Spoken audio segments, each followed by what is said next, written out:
Good evening everybody. Happy New Year. I hope you're all having a fantastic start to 2021. Sorry for the delay in getting started. Oh, we have to turn the Oreo camera off as well actually. That's not here at the moment. Let's stick that on there for the moment. There we are. How are you all? Good evening, good afternoon. I hope you're doing well. Happy New Year one and all. Welcome to 2021. We made it. We made it through 2020. Barely. Just about. Yelik just subscribed. Happy Sunday everyone. All the best gold making wishes to you in the new year. Thank you, Yelik. That's so kind of you. Thank you so much. 6 months, that is amazing. Thank you for your support. I really do appreciate that. Happy New Year to you too, and happy Sunday, and have a whole load of emotes, including an upside down Oreo there. Who do we have in? We've got Creatives, Fishy Boy, Aspie Savage, and Darkwing. Will's here, and John, Natty, Zalius, Elahu, thank you so much, and I missed a few others there. Thank you so much, Elahu, that's so kind of you. 4 months, that is amazing. Thank you so much. Incredibly kind of you. Thank you so much. Let's just scroll back up. Who's Derek derailed? Happy New Year to you, and Haley, Natty, Catitude, Yelik was here, and Devin, Doc Otter, Darkwing's here, Seven of Far, Canby Sama, Elahu with the sub as well. Thank you all, and Joe Kokomo. Thank you all for stopping by. Lovely to have you all here. How was your holiday break? I hope you had fun. Lots of time with family and loved ones, hopefully. We spent... Actually, this is the first time I've logged into WoW since I last finished Tuesday's stream. So all my auctions have completely expired, so don't expect any big mailboxes today. I've been spending the whole New Year period playing board games with my family, which was absolutely wonderful to spend time with them. So it was nice to... take a breather from WoW, and we're back into it, back into the gold making now, so we'll see how things are. This was where I was parked last time, looking at the mailbox. We've also got the Wowhead blog, which was up before me as well, so we'll do that as well. Let's have a look. Oh, Zafarian kicking off a hype train as well. That is amazing. Thank you so much. That is amazing. Board games. Well, there's a lot of different ones we had, definitely. Oh, it's a new year. Thank you, Gumdrops. TSM just subscribed. It's a new year. It is indeed. We made it through 2020. How are you, Gumdrops? Lovely to have you here. Hinter Hyla and Alkan. Thank you so much for stopping by. What else did I miss there? The stuff from Zafarian as well. Thank you so much. Getting that hype train kicked off. That is absolutely brilliant. Thank you so much. Right, we also have the Wowhead blog as well, which I've adjusted the command already. Wowhead, let's have a look. Yeah, there we go. There's a link to the Wowhead blog. We'll get that working. We'll be talking that through at the beginning of the stream. Give everyone a chance to come in first and foremost. And then we'll go through and talk about everything there. Valego, good evening to you. Happy New Year to you. Hope you're doing well. Penguin, good evening to you too. We're bored, not bored. They were good. We had a lot of laughter with Articulate, which was a new one for us this year. Also played a little bit of Settlers of Catan, Takenoko, Dobble, Uno. What else did we do? Those are the main ones. What else did we do recently? There's another one we played. I can't remember the name of it. Yeah. And Ali Homayan, lovely to have you here. Hope you're doing well. And Dayoka, good evening to you. Been playing a lot of Civ 6. Won 2 games on Deity. Oh wow, that's really good, Will. Very good indeed. Skull and Cockroach Poker. That's good family games. I've never heard of that one, Aspie Savage. Dozen Trez. Which one? Yeah, very chuffed, definitely. Andy Key, good evening to you. Hope you're doing well. Fairly cheap and plenty of bluffing. Ah, right, okay. Yeah, we had a lot of fun with Articulate. That was quite a good one. Get daily dose of Samadan before raid, even if it's just for 30 minutes. No problem, Deika. I hope your raid goes well in advance. And Happy New Year, Goalkeeper Mojin. Hope you're doing well. Campy Summer, gifting out more subs. That is so kind of you. Thank you for your continued support. Gifting a sub to Catitude, so kind of you. Thank you so much. Whitechapel, that sounds like a spy type game. What was that noise? Wasn't anything around here, was it? I better go somewhere safer, I imagine. Let me just teleport back, just in case. There we go. It's a hunt for jackdaws. Can spam cats. Yeah, I've got no idea what that was.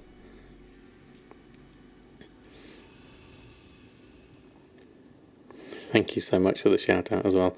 That is brilliant. There we go. Okay, so let me just move over here. We won't do the mailboxes and stuff until after we've gone through the Wowhead blog. We'll talk about all the things that have been happening over the festive period since the last Wowhead blog a week ago. So let's have a look at what we've got. A new year to gold making. Some interesting things coming out this year, certainly. First and foremost, big board game fan, almost 400 in the next room. Wow, Asus Harris, that is a lot. We've got probably 20 odd, I would say, at the moment. So a reasonable collection, but it's getting the time to play them all. It's a bit like miniature painting, getting the time to do all of that as well. Good evening, Commander Bond. Hope you're doing well. Trying to stay awake fishing. It's hard work keeping eyes open. Fishing so boring, but auction house prices are far too high. You need multiple accounts, Penguin, and then you can do whack-a-mole, something like that.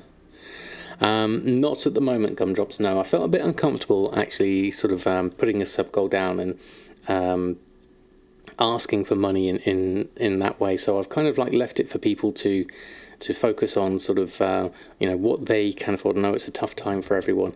So I kind of left that off at the moment. But all the support that I've had so far is lovely. So thank you all for that. Of course, there is the whole Chewbacca onesie stuff as well. That I'm trying to think of other ideas as to things I could do as well. Scadim13, thank you so much for the follow. First weekend of the year, first Darkwing Fair of the year, so free 5 points for your professions. Yes, if you want to get through your bottleneck of enchanting, although talking about that, Eternal Crystal prices should be going down a fair amount with the latest news about the Eternal Crystals via Anima option we have now. So we'll have a look at that in a bit later. I'll have a look at the new year of gold making first. But thank you all, that is amazing for that hype train. That's a great way to start off the new year. Thank you all for all your support. That was absolutely brilliant. It's not been a good year for board games. In terms of new releases, I can imagine, yes. I mean, it's a difficult one, isn't it, certainly? Just starting with cooking, so I'm missing all the rep patterns to make some gold. Yeah, getting the rep ones do give you that extra barrier to entry past, which means you can command better prices usually. So that's always the bonus, certainly. Did I get your sub, Alcan, for? Thank you so much. That's so kind of you. I think I missed that one earlier. Thank you, Alcan, for your brand new Prime. That is absolutely wonderful. Thank you. Could event like PvP or Oreo Point, something like that. See other streamers do something similar. That could be interesting, definitely. Definitely. First Choo Choo, definitely. That's a good list of stuff there, Darkwing, certainly. I'm more getting together and play them, but recent conventions have been decimated. Yes, I can imagine, definitely. If you're questing, just kill stuff along the way, not as bad. In terms of if you're questing and just kill stuff along the way, it's not as bad. In terms of, is that with fishing? Yeah, having an audio book on as well, that helps. Although I struggle with audio books personally. I prefer to actually read the physical thing in front of me. Switched over. Well, thank you, Penguin. That's so kind of me. Yeah, fishing and cooking. Alright, so a new year of gold making. What have we got to look forward to this week? We have, obviously, we'll talk about the Eternal Crystals in a moment. We also have sort of what do people spend their gold on? Is an interesting thing, because I was thinking about this. New Year is always a time when people start making goals and things like that. And what do you want to do with your gold? Do you want enough to pay for your raid costs? Do you want to buy a token? Do you want to buy mounts and things? Do you want to reach gold cap? Do you want the Brutosaur on the black market auction house if you can? All of us will be making gold for different reasons. There's a few things from this thread about what do you spend your gold on for yourself, which was very interesting. People maxing out BattleNet balance and then paying for carries for alts, mounts, transmog, pets. Making sure you've got like the pet chicken Francois. Then, you know, all the way up to getting yourself a spectral tiger if you can afford it. You just bought all the store mounts, did you, Will? You didn't have today's. Yeah, I can imagine that was very good. I'm assuming they're still on sale at the moment, so that would be definitely useful. Where is the black market auction house? It is now. Where have they moved to? I'm trying to think where they are now. The Brutosaur is Talutu and Tricky Nick, Zoldazar and Tiragard Sounds. I'm not sure if they're still the same vendors now, the black markets. Is it Madame Goya in... Well, she was in Borealis, yeah. Are they in Revendreth now? Oh, okay, thank you, Arkham. Yeah, I was wondering, I remember hearing they were mentioned somewhere. So there we go. So yes, you can put a bid in for that, but you're probably going to be looking at, if it does appear on your server, you're probably looking at going full on gold cap for it as best as you can for that one, certainly. So lots of interesting things. I mean, obviously everyone is different. They're going to play in different ways. So it's very interesting to see what happens in terms of, you know, people setting goals for the year ahead. What they're going to do with the gold making. How are they going to enjoy the game and things like that. So it's quite interesting. And then the next one was another interesting one here, talking about everyone who puts together our information and thanking those that have helped other people become gold makers. And this was a nice example of someone else sharing their knowledge as they've gone through the gold making process themselves, and you know, things like researching, don't be lazy, never underestimate a spreadsheet, and just try things out and learn to undercut. These are all really good advice, and it's nice to see someone learning these and then passing them on to other people. And this is kind of like the core of the gold making community. You can see it on the WoW Economy Reddit and in the Discord, that people are all out to help each other, which is really, I've never met another community like it, to be honest. So it's pretty amazing. So there's lots of sort of advice here if you are a new gold maker coming back to the game. Lots of nice, I mean, obviously this main one here, have fun, is one I always talk about. That is the purpose of a game anyway, whether it's making gold or doing mythic raiding, whatever it is you want to do in this game. Making sure you have fun. It should never feel like a chore or a job. It should always be enjoyable. And with a game like this, there's so many different things you can do to make it enjoyable for yourself. So there's a lot of wise words in there, definitely. Now this one was interesting. The Eternal Crystals. Now I'm quite a way off of getting my Covenant to Renown at 18. But once you are at that high, you can spend Anima to upgrade your armor, and then it's currently epic armor that you can disenchant for Eternal Crystals, which seems quite cheap to me. I'm not sure whether they're going to tweak the numbers on that, because you know Blizzard always like to tweak the value of things that you get from a vendor.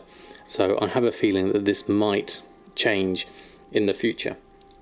But at the moment, it costs only about sort of 100, or is it 200 Anima? To buy yourself something that's epic that you can then disenchant. And obviously we've seen over time the Eternal Crystal price going down and down and down. This is the region summary for EU, so it's about 1,500 to 2,000 at the moment, which is okay at the moment. I think it's one of those things that it was prohibitively high up here at 8,000. 6,000, 4,000 was starting to be okay. You could start to make some enchants for reasonable profits there without sort of taking everyone's gold. And now we're coming down to I think a slightly more reasonable level. So it's going to be interesting to see what the enchanting market does in response to this. Obviously you can see here the quantity is going up really high at the moment. Kazakov, good evening to you. Hope you're doing well. Lovely to have you here. Happy New Year. So, and thanks to Solheim for this video going through the process as well. So there's a bit of information there, and there's a thread here on the WoW Economy Reddit that you can follow, where that tells you where the quartermasters are and stuff like that. Creepachu, good afternoon, good evening to you. Hope you're doing well. Lovely to have you here. Now let's have a look at the next thing. Our friend El Goblino has been bringing lots and lots of useful information. This time it's another skinning farm, but also includes the access to a mount, which is the chewed reins of the Callow Flayed Wing, which drops this blight touched egg, which drops off the mobs that are in this link here. There's a video going through it, and a map, which is this area here to the left of Theatre of Pain in Maldraxxus. Basically go running around there, killing everything, and skin as you go. And then obviously if you're lucky you'll also get the mount. None of the mounts on Shadowlands I believe are bind on equip, so this is all for sort of your own purposes. Certainly not so much as a gold making thing, but still that's always good. Michael Dama, good evening to you. Just started making Golden WoW. You're up to 200,000 and 50k unsold in the auction house since Wednesday. That is a very, very promising start, Michael. Congratulations. Welcome to the world of gold making. Lovely to have you here. If you do have any questions, of course, please don't hesitate to ask. No BOE mounts in Shadowlands. I think they'll be added in the patches. I don't know, Will. What was the state with BFA? They started off with some at the very beginning, didn't they? Like there was the fishing mount, I believe, that I never got. Yeah, there were quite a lot in BFA. It was nice. It was a good way of making gold if you were lucky enough to get one. Yeah. But I'm not sure. Maybe it's something they will add in a patch, certainly. Or maybe it's just a stance that Blizzard have taken for the moment, that they think, oh, you know what, I'm not going to include those this time round, certainly. I mean, it's odd. There's always a lot of different decisions, because in BFA you had all the stuff that you could craft, excuse me, got mailed to you, whereas now it fills up your bags and it stops. And then we've got things like the enchant that sped up crafting in BFA, and now we have an enchant that speeds up gathering, but nothing that speeds up crafting. So I wonder if these are all sort of balancing decisions they take over time and try different things out on different expansions. Who knows? Who knows? It's always an interesting one. So many like rares and events with World Quests that drop mounts. So no BOE mounts, whereas in BFA it was the opposite. That could be true, Diego, definitely. Garrett Games, thank you so much for the follow. I hope you're doing well. You're just going through the Wowhead blog at the moment, which is available for all those who haven't spotted it. I'll put the link in again. There we go. And we're just talking about all the different things. I mean, then I go on further, talk about a little bit more about skinning itself, which is proving very profitable for a lot of people. The reasoning being, as Heroes Often Fail says here in this thread, about lots of mats are needed for legendary crafts, plus only skinners get some mats, not just everyone, like the cloth. Leatherworking produces gear for far more classes than any other profession, so you've got both the mail and the leather armour covered there, so it's very much in high demand. Oh wow, Doc, giving out 5 subs, that is incredibly kind of you. So kind of you, thank you so much. Happy New Year to you. That is a wonderful start, thank you. Thank you for your generosity. That is absolutely lovely. If you were one of those lucky people to get some emotes and the subs, please do put some emotes in the chat. Is it too late for you to do leatherworking for gold, or should I stick with skinning and sell? Are you thinking specifically the legendary crafting? Because the legendary market is a strange one, depending on your server, and it costs a lot of gold to get into the rank 4s and things like that. Mushy and Lizard, good evening to you both. Hope you're doing well. Happy New Year to you. Your pleasure. It's in the new year. Well, thank you, Doc Otter. That's very, very kind of you. Thank you so much. With the rest of leatherworking though, if you can get your Venari rep to cordial, there's probably some markets there with the 168 items. There's also probably just the base level 50 items as well, which is also an option. And then leatherworking, trying to think of other things I've sold. But there is still stuff you can do without the legendaries, so it's definitely an option, certainly. Yeah, but as Will says, depends on your server prices as well. Yeah.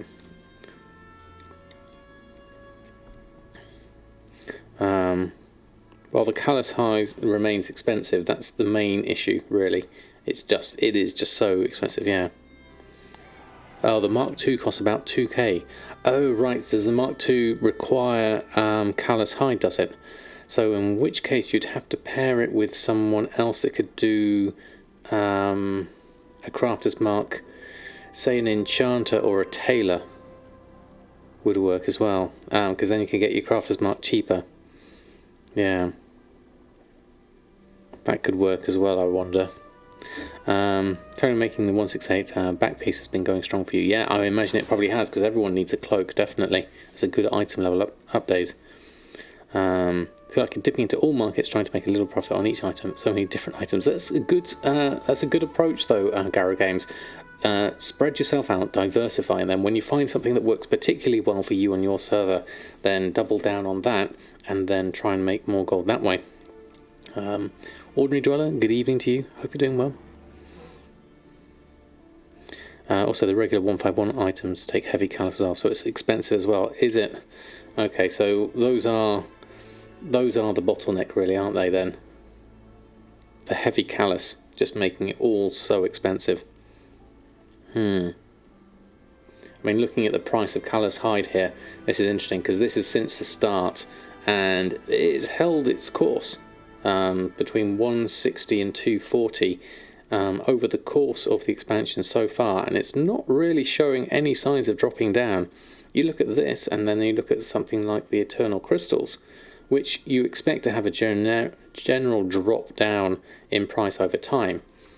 Whereas this, you have your usual spike at the very beginning, which interestingly Eternal Crystals didn't have, and then it's levelled out a fair amount, even with the quantity going up here in the EU region as well. Once most people get their rank 4s, though, the price will dip a little. I guess that market will dry up a little bit, but what about people putting their alts through as well? I'm sure there's probably going to be more demand that way as well. Plant Cats, thank you so much for the follow. I love the name. How are you doing this lovely evening? Down to the strength of classes who use leather and mail as armour. Yeah, probably Smooth George. I think it's basically the demand is high enough to keep this price high, which is what we're seeing here at the moment. Sammy, good evening and good Happy New Year to you as well. Hope you're doing well. Lovely to have you here. Yeah, 6 classes that use it. That is a lot, isn't it? Compared to all the others, like cloth and blacksmithing as well. Aren't quite nearly as high as that, certainly. We need something else. We need carpentry. We need wooden armour or something like that, or more variety as to things that different classes can wear, perhaps. Crafting 2 legendaries, one for Mythic Plus focused on AoE and one for raiding more focused on single target. I never even considered that, Kozakov. Yeah, that's another factor, isn't it? Having multiple legendaries. Told you spotting you Reddit yesterday though. You have lots more. That's the thing though, Will, isn't it? It's all about exploring the land and trying to find a nice quiet spot to be able to pitch up your skinning tent, as it were, and skin away. You don't need crystals for enchants when you get like 0 gear from Mythic Plus and need all of 1 or 2 crystals from the vault. I guess there is that, Kamikaze Kids. I'm sure the drops and the gear upgrades will go up more and more over time though, definitely. So I think enchanting will stay strong for a long time, definitely. Nerf the mats needed and how would the market would react, you think? I don't know. If anything, it would make more sense to buff the amount of callus hide you can get in places, and then adjust the prices will adjust accordingly that way. Yeah. Let a blacksmith make mail armor instead of leatherworking. That could be, that would make sense, New Evin, wouldn't it? Definitely. I mean, that's what blacksmiths do. They work with metal, and chain mail is metal. So, yeah. Buff the callus from regular play. That's another option, yeah. Engineering, having some useful stuff would be very nice, Doc. Yes, definitely. The scopes and the guns aren't nearly enough, certainly. The problem you have, really, with engineering is a lot of the stuff requires you to be an engineer to use, which takes all the markets out of it. Because if you need to be an engineer anyway, then you might as well make the stuff yourself. Yeah, some of the hyperspawn skinning spots have been nerfed, haven't they? Yeah. World Quest leeching a bit this week already. Has that happened more or less, Will, would you say? With the going around with like the Bados and doing the skinning then? There's probably more people concentrated around there, I imagine.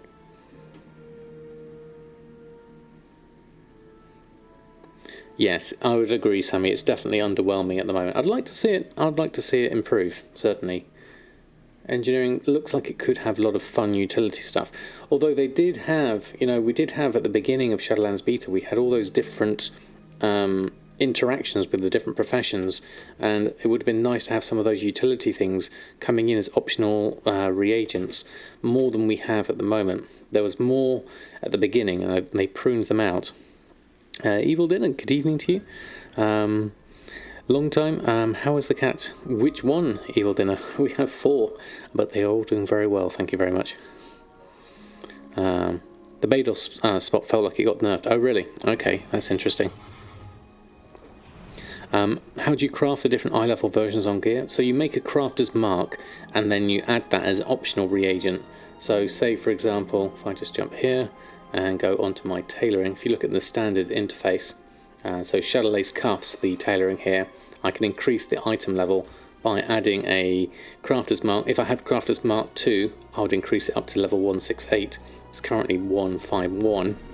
Unfortunately, I can't make that yet, but I can downgrade it to item level 87 and requires level to 50. Or the Crafter's Mark 1 takes it to 117. It's the same as the Relics of the Past for Old World gear as well. I do miss Cookie. Yeah, she's around. She's sometimes a bit grumpy, but with the kittens. But overall, she's doing all right. We'll have to. I'm not sure when she'll come back up here, because this has become more of the kittens' territory. So we'll have to see. Have to see if I can get her on stream.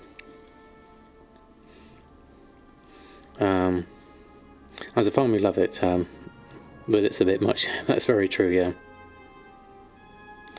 What covenant have I chosen for my priest, and do I play Shadow as well? Yes, Haley, I have chosen Kyrian on Samadan, and I mix between Shadow. If I go into the Maw, I play Shadow.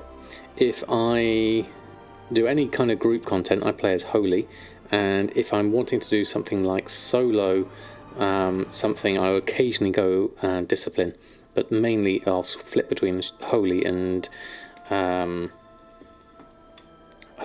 Shadow. Is Relics any good now? Not for the vendor shuffle, and there's occasional levelling combinations that do make Relics useful. Des Mephisto has some very useful guides on making use of Relics of the Past. I've not tried them out myself though. No problem, Doc Otter. I know how that can be. Leveling a priest yourself, heard good things about them recently. I really enjoy playing a priest. It's really satisfying. Although that's all I've ever really played, to be honest. I do have my other characters. I find a hunter quite good fun, and rogue, but other than that, it's mainly been priest all the way. I need to figure out TSM and the different item levels. Yeah, it's still very much work in progress as far as I know. They've added a few more item level bits and pieces, but in terms of what happens with the different levels, I think you have to have different groups with different price points on it for minimum price, and that would work in the interim until we can start looking at sort of optional reagents and things like that. I think there's still some work to be done there, definitely. She's a torting, does she? She wants absolutely Kami-sama. Definitely. Converted your shadow freezer disc through the moor, much prefer it. Ah, interesting. I'd have to try discipline in the moor, see how it works out. Discipline served me well throughout BFA. It was my much preferred soloing for content method, definitely. You're frustrated with TSM Blizzard anyway. API stops working every single day around this time. Yes, I remember last time you saying you've had a lot of frustrations with it. It must make it difficult to post everything up with things crashing on you. I hope you manage to find a solution soon.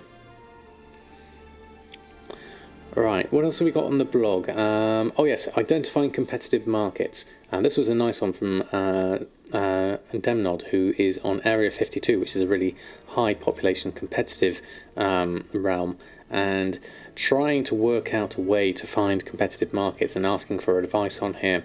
And Mobile Scheinberg came up with some nice information here about how to sort of test out a market, do something small, using a spreadsheet, as we all love a good spreadsheet, and just having a look at your material costs, your auction house costs, and trying to find your different price points for various things. And then once you've got an idea of the prices and the floor and the ceiling for materials, the thing you want to make, there's enough of disparity that looks like you can make money, go ahead and buy a few thousand gold worth during the next low price window, make your stuff and sell at the expected sell window. So a really good way of looking at timing as well as pricing, and see what you can do on that front.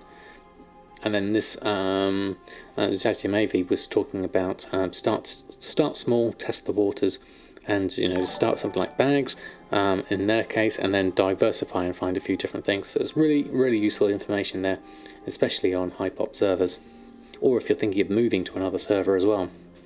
Falquartz, thank you so much for the follow. Lovely to have you here.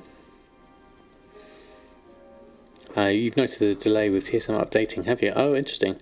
The data, that is. I think it can take a while. Where am I at the moment? TSM 1 hour. Realm data is 1 hour 34 old. App synced 49 minutes ago, and region data is 15 hours old. Managed to get 8,000 Death Blossom for 5 gold each. Usually 20 gold in your server. Wow, that's really good.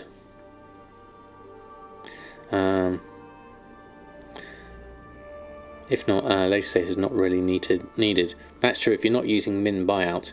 And even then, min buyout isn't that necessary. Oh, look at that. Grimveiled Belt is actually a profit at the moment. That's interesting. And the pants. That's probably down to the price of my enchanted lightless silk being quite low. Right. Anyway, let's go back to the blog. I think that was the last thing on there. So I wonder if you do have any comments and suggestions, please do put them in here below. If you are watching through the embed at the top, if you want to come through and ask any questions, that's what we're here for. We're going to be carrying on making some gold in the background. So come on over and join us. And I'll just close that for now, and then we'll go through and we'll open up my mailboxes. I'm not expecting anything huge here because I haven't played in quite a few days actually. So we'll have a look and see what we've got, repost our auctions on, and then we can see where we're at on our gold making. Where are we at? We're actually quite good at the moment, 895,000. So we're hoping to get up to 1 million if I can. We'll have a look. I've got a few sales already at the top, so we'll deal with expires. How much space have we got? Ooh, not a lot of space actually. Maybe those are those in a group. They're in the crafting group. They're not necessarily in a selling group. Let me just check those. Let me just check my groups. Here we go. Nasferiti, thank you so much for the follow. Lovely to have you here. Where are we at? Yeah, we're here. We've flatlined here because I haven't been doing anything on the auction house over the past, that's almost a week I think. December 29th. That's not so much actually. Oh wow. Quillen, thank you so much. 13 months. That is amazing. Thank you. Thank you for that long-term support. That is amazing. Good evening, Squire, to you too. Hope you're doing well. So what you just said makes sense. Let me have a look. won't tell you to recraft if the sell price is at a loss. So it's looking at the sell price, which takes into account the min buyout price. So I guess the only way you could possibly look at that is change. Yeah, that's some. Yeah, I'm not sure. Lightless silk pouch was 1200 for a week, got reset. But if the price hasn't been updated, then you're not going to craft it because it thinks it's 1200. So you automatically post them. Yeah. That would make sense, definitely.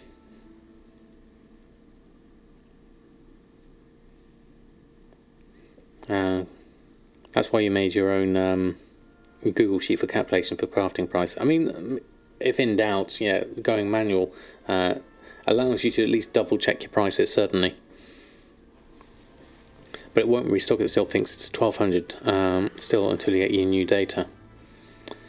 So unless you have more stock, unless you change your crafting operation to always have the stock, whether it's a profit or not, but that seems messy to me. Obviously the ideal situation would be to have more up-to-date data. Thinking about it, let me just take some of these off. Might as well start opening this up and then I'll have a look at what's missing in this group. Nothing in there, so maybe that's okay. Let's have a look. Let's run a post scan with what I've got and see if those shrouded cloth bits and pieces are still in the group. Yeah, 6 hours between now and when you go to bed, so it's a long window of time, isn't it? I mean, that's the way I worked with the Silas potions back in BFA. Is I would ignore crafting profits, and I'll just craft them anyway, and then only sell them when they're when I got to post them on. I then have my minimum price then, so I've always got a stock, even if it's not necessarily a profit right now. But as long as I make sure I post it on for a profit, that always worked for me. So maybe you could do something slightly similar. I know it's not ideal. Did I get everything there? Because I've still got this shrouded cloth stuff here that's not in a group. Shrouded cloth crafting. This requires 54 specific ones there. So let's just have a look here under my groups. And where's tailoring? Shrouded cloth. Selling. These ones. These are all. So this doesn't have any items in it. I've lost my items. Let me just go and grab those and add those in. Oh, well, they've appeared. That's strange. That's only got the sandals in them there, which requires level 50. None of these. Only one of those is the 51. Anyway, so if I remove that one and pop that in there, just so we've got the sandals in there. These are all 50. Yeah, let's try that. Okay. Oh, Silas, how we miss you. Definitely. Kevin Prod, good evening to you. Missed the start of the stream, no problem. I was late anyway, so you haven't missed as much as you think. We've just gone through the Wowhead vlog. So far, more to come. I'm just going to go through my mailbox, open up everything up. He'll come back some other form in Shadowlands. Maybe we'll find him in the moor. After all the evil deeds, he's chained to the scrapper. Maybe that will be it. You'll find him endlessly scrapping things.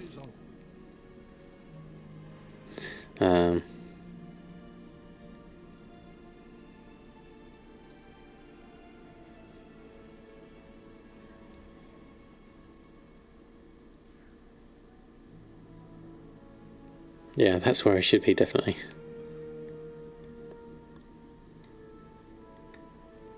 Yeah, they dump the entire API, don't they? It's not... I'm not sure exactly how it works myself, but I'm sure you've got a much better idea, Darkwing. Right, let's post all that lot on. Okay, that should... Yeah, that's cleared out that a little bit better. Still only got 47 here. I've got a lot of spare stuff here. that really needs to be popped into the bank if I can. Carry on for the moment, but it's not effective to be doing this with half full bags. So I need to pop some of this away so I can open up at least about 100 at a time is better. So just take that and run a post scan here, and then I'll come back to this. Some of this is going below min price on the Shadow Lace stuff. Main thing I'm really selling at the moment is lightless bags, really, because of my price of lightless silk is so low. Once that runs out though, then I'll be up to the higher price of lightless silk, and it's not going to be quite so profitable. But we'll just keep going for the moment. Might as well. There we are. And JJ's Chaos, thank you so much for the follow. How are you doing this lovely evening? Great to have you here. Right, I'm going to go to the guild and the regular bank here because I've got too much stuff in my bags and bank. Let's have a look. So we have, yeah, that's still full. Reagent bank, not much better. So let's reagent bank's filled up there, so let's swap between that one and see if we've got a little bit of space we can put in.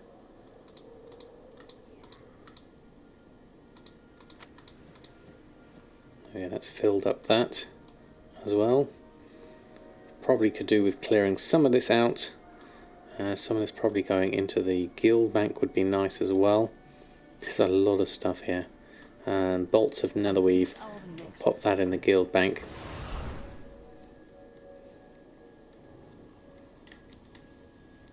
It keeps running now. Oh, that's good. That's a good fix. Right, netherweave bolts I'll put in here. What's that? Oh, 250 Anima. That's going to be useful. Pop all those in. And veiled crystals, fractured temporal crystals, VFA stuff. You might as well pop those in for now. And actually no, that's enchanting. That really should be there in this miscellaneous section. Let's pop that in there. Shard crystals, heavenly shards. Let's get rid of a few of these. Enchanting rod we want to keep. Essences, primal life, motes of harmony, all this sort of stuff. We're just going to pop in here for now. That's all full, so we'll go over to our other spare one. Here we go, and we can pop in a load of fish whilst we're here. Get rid of the fish and penumbra thread we need to keep. Motes and things and eggs can go away now. That's all done. And I've got some miscellaneous stuff here. Don't really need that, or that, or that. What's that? Oh, that's Nature's Bounty. Let's just open that up. It gives us a few extra bits and pieces of fish, which we'll pop in away over here. Gorgon flytrap can go in there. I'm really just throwing everything in here. It's very messy. You don't want to look at this. There we go. There we go. So we at least got ourselves up to 86 here. So that's a bit better. So looking at that, yeah, we're all good on that front. Okay. At least we can open up a few more bits and pieces this way.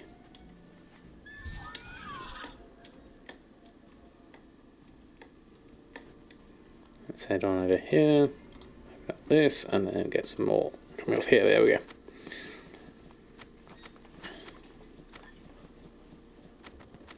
It's the APIs, not so much, yeah. Alright, here we go. More stuff coming through. Then we can get through to our gold. Hopefully, I doubt I'm going to get this up to 1 million today because I haven't been active on the auction house. But we'll see.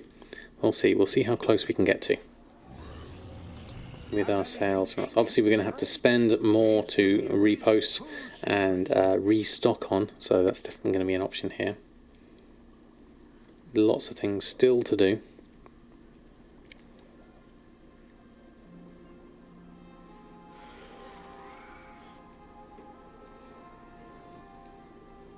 If they can't get the data, you can't get the data if connected. Yeah, if the data's not there, then you've got no chance. That would make perfect sense.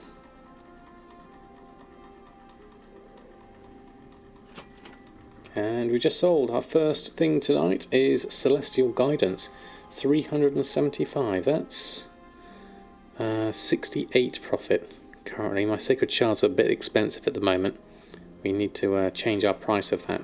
Probably start looking at jewel crafting compared to my Shadow Lace gear. I think would be an option there. Certainly. We'll have to look at that in a bit closer detail. We'll deal with all this stuff first though.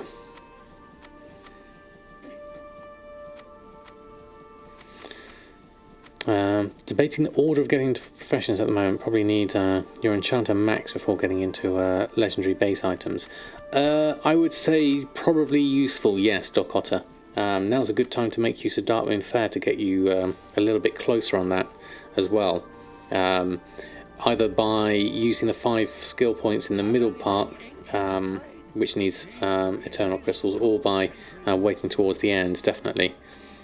But yeah, I would say enchanting first before the legendary side of things.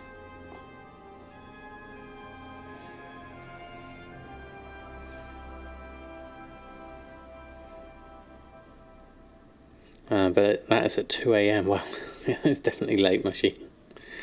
Your main is a warlock. Would you recommend tailor enchanting for disenchanting older gear? Yeah, definitely.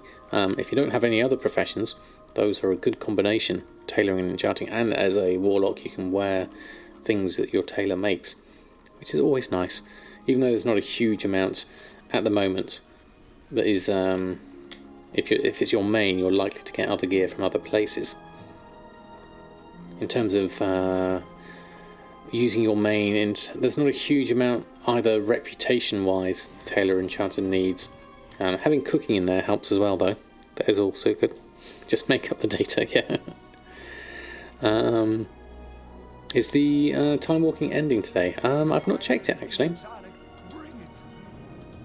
Right, carry on through a little bit more. 2,500 items sold in the auction last 72 hours. Wow, actually that is a lot. That is a huge amount, definitely. Is it at reset? Yeah. You asked the same questions, but people told you Tuesday it ends. Oh, interesting. Yeah, I guess if it's a reset, that would make sense. Which is about sort of 8 in the morning, isn't it? Yeah. But it's named weekend event. Okay, that would make things confusing. I can see. Don't know why I'm selling the Fusaka, but you never know. We might sell some. Might as well pop it on there. Never underestimate people buying things. Binding of Intellect's a bit pricey there at 93,000. Don't think that's going to sell anytime soon. Have to have a look at that a little bit closer later. Not now, I'll leave it running for the moment. When I have more time, I'll sit down and have a look. Yeah, that's a lot to keep on top of, Mushy. Even with the amount of hours you have as well. There we go. Mark of the Claw has sold for 2,000 gold. That's a good old enchant. That's got a good profit margin on it as well. Yeah, 389 to make. So 1,600 profit on that one. Nice Legion enchant there. Here we go. We've got some more gold here. 41,000. Okay, that's good. Wonder what we've got in the bottom of the mailbox. Here comes some more stuff. Right, okay, let's post the stuff on first and we can have a look at what's in the mailbox.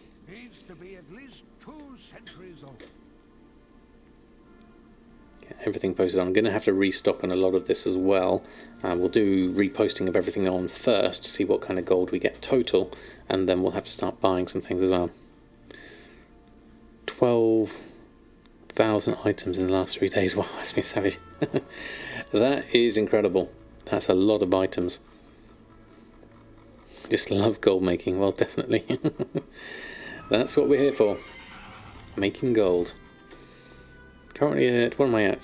383,000. Oh, the app synced. Doesn't seem to be synced anymore. It says up to date here. I'll leave that going for the moment though. My voice helps your stress too. Well, that's good to know. I'm glad it's beneficial.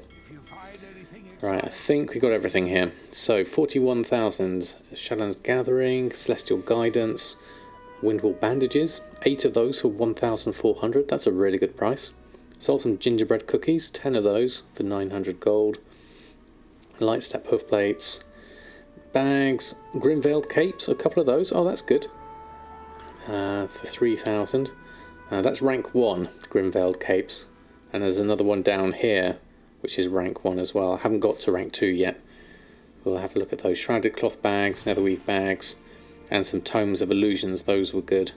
Northrend, Draenor and Azeroth, and some fortified leeches there as well, which is quite nice. Okay, I'll take up all of those. That's getting us very close to our million mark again. 936,000. Okay, that's good. Let's go through the other characters, see if they've got any gold on them, and then we'll look at restocking, which is obviously we're going to spend some gold at that point, so let's have a look. You just started yesterday and you're hooked. Not in making much profit, but learning and love it. Well, that's fantastic. That's what we're here for. It's all learning. We're always learning.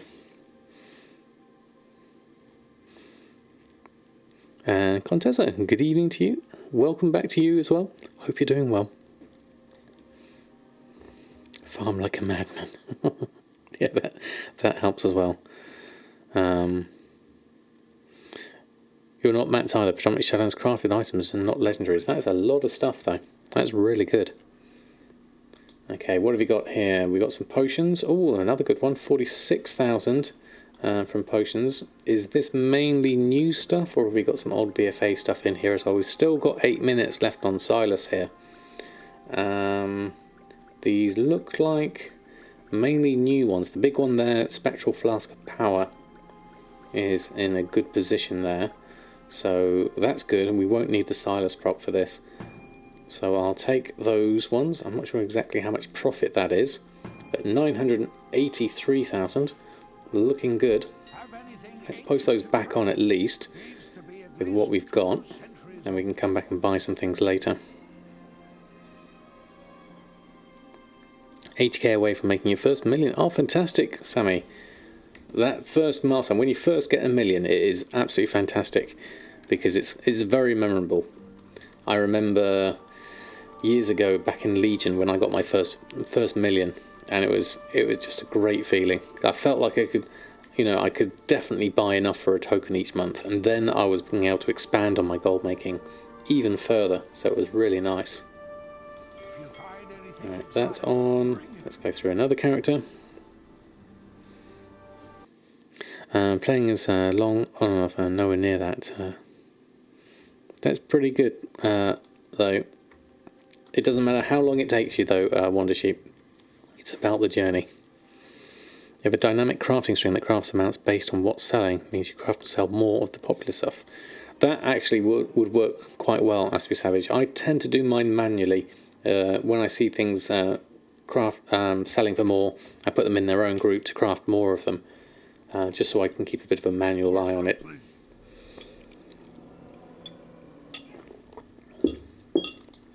But basing some things off, it's like a sale rate really, isn't it? Okay, so let's go with the expires. Yeah, selling on reset day always helps. Newly departed Codex, Glyph the Swift Chameleon, a couple of those, and 3 Missives of Haste. Gives me another 18,000. That's going to do it. That will take me over into a million. So let's grab that. There we go. 1,001,795 gold. Haven't been there in a while. Not since the start of Shadowlands. So that's nice. We'll carry on though, because we've still got... Well, we were at 1.7 million at the start of Shadowlands. So there's more to come. Thank you all. The trick for me is keeping hold of the million. That's the hardest part, because I will spend gold as well. Gold cap for a starter account. I think it's 1,000 gold now. Correct me if I'm wrong, if anyone knows otherwise. It's not very high, and you don't have access. to the auction house, so it doesn't give you a huge amount to deal with. Running 2 accounts helps, so 1 crafting and 1 selling. Yeah, that's actually is a good idea. Yeah, it was like 20 gold. It was really small. Yeah, it's 1,000 gold. Starting a new US account. That's why you ask. Yeah, not having access to some key things on the starter account. I mean, it means you can enjoy the game to start off with, but you quickly find yourself limited. Where are we? Oh yes, Bridget was in here. I remember now. In our nice little shelter. Okay, well, we've got a few more bits and pieces here. Goblin glider kits, all 150 of them sold for 4,000 gold. That's really good. Have to make sure we keep stocked up on goblin glider kits then. Work complete. Do I like reading it so much? I love reading it. I wish I could read faster. That's the main problem. Thankfully, Vallegra has me covered with slow mode. So at least keeps me on top of things as best as I possibly can, certainly. Because you can craft and sell at literally the same time because you don't have enough stuff. Yeah, because, well, basically you're just, one person could be making a whole load of, say, bracers to disenchant, and the other one can be doing a post scan. So all those things that take time for you to wait to do, as soon as you start something off, you can swap over to the other account and do something different. So it does save you time, definitely. Wasn't too bad for me and my family. It was a tough one, I cannot lie. Warp gates. We are glad to get through it. Hopefully 2021 will be better. That's the fast mode. Yeah, that would be terrible. It happens fairly quick. It all with mailing and posting operations, it all happens fairly quickly. So swapping between them is all pretty good. Oh, that's pretty good. It can be, Michael. Well, Cody, thank you so much. 8 months, that is amazing. Thank you so much for your continued support. I really do appreciate that. I have a whole lot of emotes for you.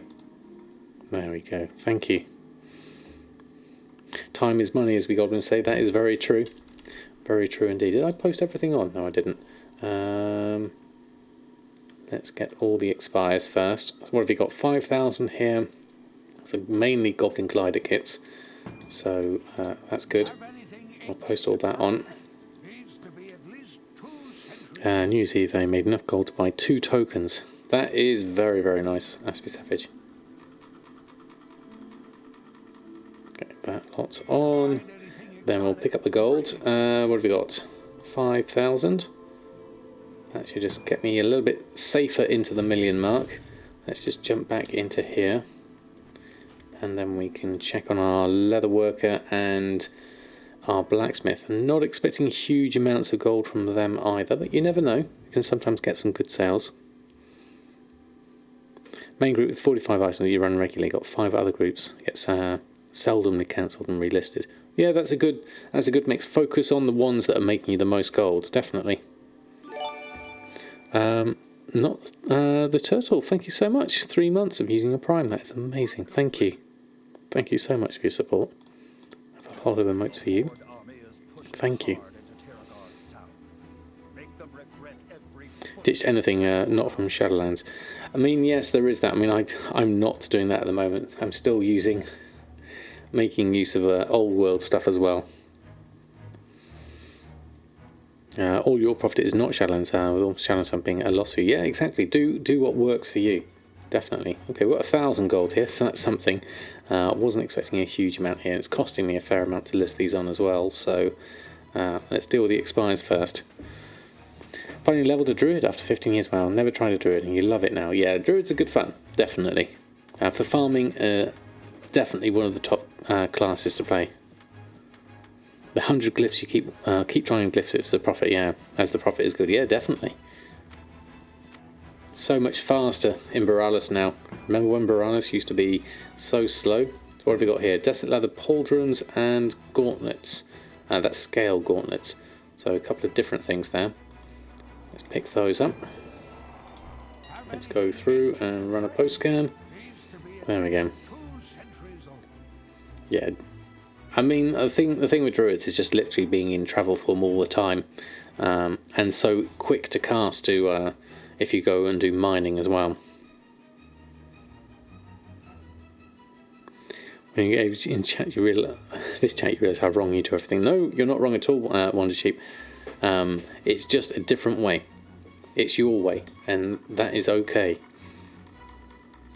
To know when when items are on normal price. It's like a month and a week from start. When we are reasonable price in like 2 months maybe. In terms of when they'll settle down, I think they'll always trend downwards slightly. Certainly. So the markets will always be fluctuating, but I think the amount of change should happen less and less over time. Uncanny arm guards overpriced. Yeah, definitely. We'll see what happens there. I'm okay with it at the moment. Forget to use Goblin Glider. While jumping off a snow mountain, you become a gliding goblin without a kit. Yes, definitely. And Moonfire to pull at range as well is also very useful.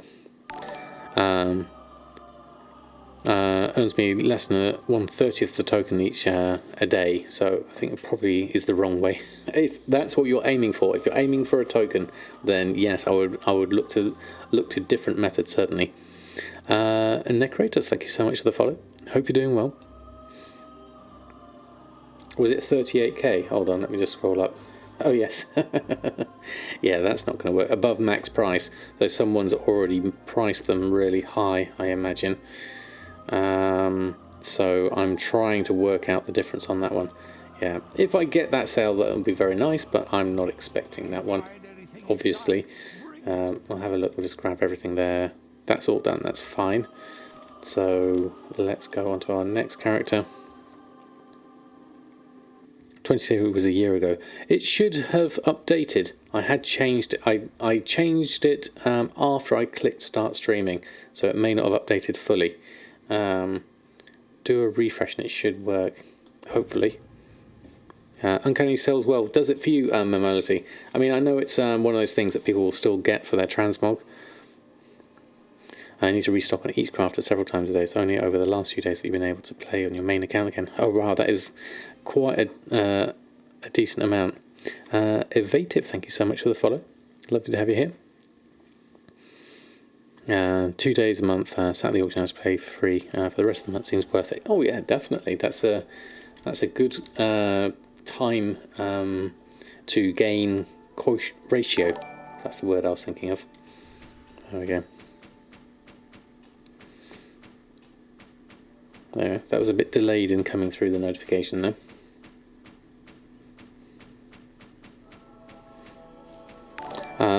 You find only a tiny fraction of your stuff is selling each day, so you're recrafting most stuff every few days, but relisting each day. Yeah, so it's a question of just trying to find that niche of things that you're not necessarily overcrafting, I guess, would be one of the things to look at. And looking at your posting fees as well would be another thing. Something else that came through there. Oh, long middle finger. I missed your follow there. I got evatives, but not yours. Lovely to have you here too. Novice Crafter Mark Green and Blue item market flies on the weekends. Yeah, that does work. It's been working well for me as well. You just have to manually craft them. That's the main issue there.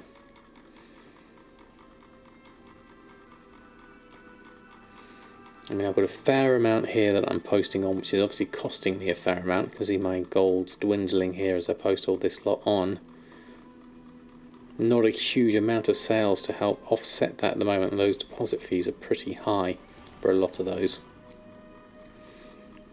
But overall we're at 113,000, so yeah, 1,006,000. We've got 6,000 in the mail as well, so that's okay. So ceremonious greaves, breastplate, pauldrons and helm. These look like the ones I've marked up from the item level 50 side of things, so those are why those have sold quite well. But that's a nice market. I might have to make a few more of those because they are doing okay. So let's go through with that. It's just farming Callous Hide, and there's a good steady way as Will's doing it. Definitely, it's definitely worth a trial. Trying to entirely do flipping and crafting, which I was not doing farming, but probably should give it give up and just farm a bit. Well, it's not necessarily. I wouldn't call it giving up. I'd call it diversifying, definitely, especially if you want enough for a token. Yeah, getting the carcasses off those is a good way. I'm getting a decent amount of gold. Okay, so 1,013,000 total after all the characters. So I'm happy with that. How's our graph looking? That's a little uptick just from there. So we want to get back up to here, at least, back to our break-even point, 1.7 million. So we're well on the way now. We went down as low as 286,000, investing in all the professions and things. So it's nice to start making some gold back. We'll see how this goes over. I mean, that's the 6 months, 1 year, quite erratic there. But we're on a nice incline actually. Looking at the rate of climb compared to the rate of climb in previous areas, it's coming up close to this kind of BFA period I had here. So, and there's a good increase here as well. So looking at that rate, if we can stick at that rate, that would be good, I reckon. Justin Rose, good evening to you. I missed you coming in earlier. Good evening to you. I'm sorry if I missed you. Have I done the weekly roundup already? Yes, I have. I was right at the beginning. I was a little bit late joining tonight. How are you this fine evening? Okay, so mailboxes are all opened. We're in a good position. We need to restock on people, so that'll be the next big thing, certainly. Things you learned here: bought 3 mounts with a Battle.net balance, bought with gold, still got over 100 euros there, still got 2 tokens in bank and got 800,000 gold. All that in 4 weeks. Wow, that is really good, Kevin Pro, really good indeed. Got to your TV, thank you so much for the follow as well. Lovely to have you here. Don't talk about your last 2 months in the Lego market. Swings of 2 to 5 million, yeah. In the legendary market, definitely. I can imagine that being a huge roller coaster. Yeah, it's not for the faint of heart as well. You've made 2.3 million since Shadowlands release. That's very nice, Rose, very nice.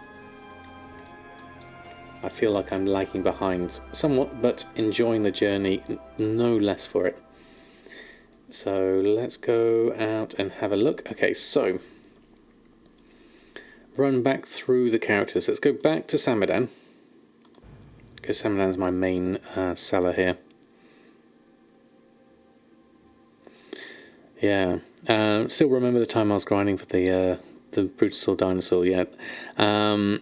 Now we wonder what's the next goal. Now I've been thinking about this with the new year and everything. I did initially say gold cap would be a nice goal, which is fairly arbitrary. But what I would really like to do is get every profession maxed out as much as possible. I mean, I looked at, it was Persephone who tweeted having 0 items in the Unlearned tab in Enchanting. And to be able to do that, I think is fantastic. I would love to be able to just have nothing in the Unlearned tab. 100 million beginner TSM video. Yep, that's an option, definitely. 100 million would be good. But for me, because I love professions, I really love professions, and so the idea of just getting everything in the game, I'm not sure if it's actually possible with all professions, because some of them do have things that are going to be difficult to get hold of, or maybe even removed from the game. But if I can get everything out of the Unlearned, would be lovely. Some professions are worse off than others. I mean, according to all the things, I'm at 78% on tailoring, 82% on enchanting, But then you look at something like cooking, and I'm at 53%. There's still a lot of stuff I haven't obviously bothered with finding and getting, and a lot of stuff that's going to be behind reputation as well. Yeah, all the things trap. It is, but it's a good one, I think, Darkwing, because I think that way I'd feel more like I knew professions inside and out. Yeah. People still sell some of the removed profession recipes. They do. I've managed to snag one or two over time, certainly. Only done tailoring and enchanting your WoW career. Oh, really? I would like to do all of them. That would be really nice.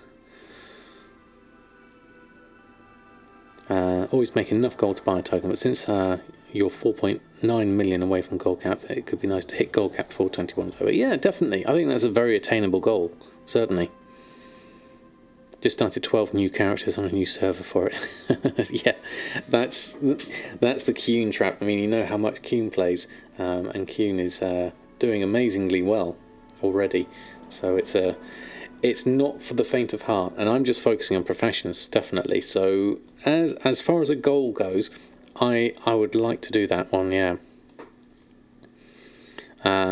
Yeah, things like that. The Hyjal Expedition Bag is one of the things that sells well for me at the moment. It's 10 million per character, yes, Haley. So it's a reasonable amount of gold, definitely. Transmog mounts and recipes, is that too much to ask? I don't think so. Well, I mean, getting things through the black market auction house is where things get really, really dangerous, certainly. Okay, let me have a look. I bet you... Well, I've got a few sales already. Enchanted Lightless Silk is sold. So that's gone again. What's the profit on that? 231 gold. I'm going to run out of Enchanted Lightless Silk soon, though. See, those are telling me a loss. Crafting cost is 1467 based on my prices. And what was that? 4842. 4842 divided by, how many were there? 3. 1614. Okay, so that is a higher price than 1482. 1614 based on this. So that is just under 200 gold profit on those. And then the Mark of the Claw is obviously a good one there. And the Celestial Guidance is good. Okay, so we do need to restock on quite a lot of stuff here. Let's have a look. Restock. Okay, not as much as I thought, actually. Grimveiled Pants we definitely want to do here.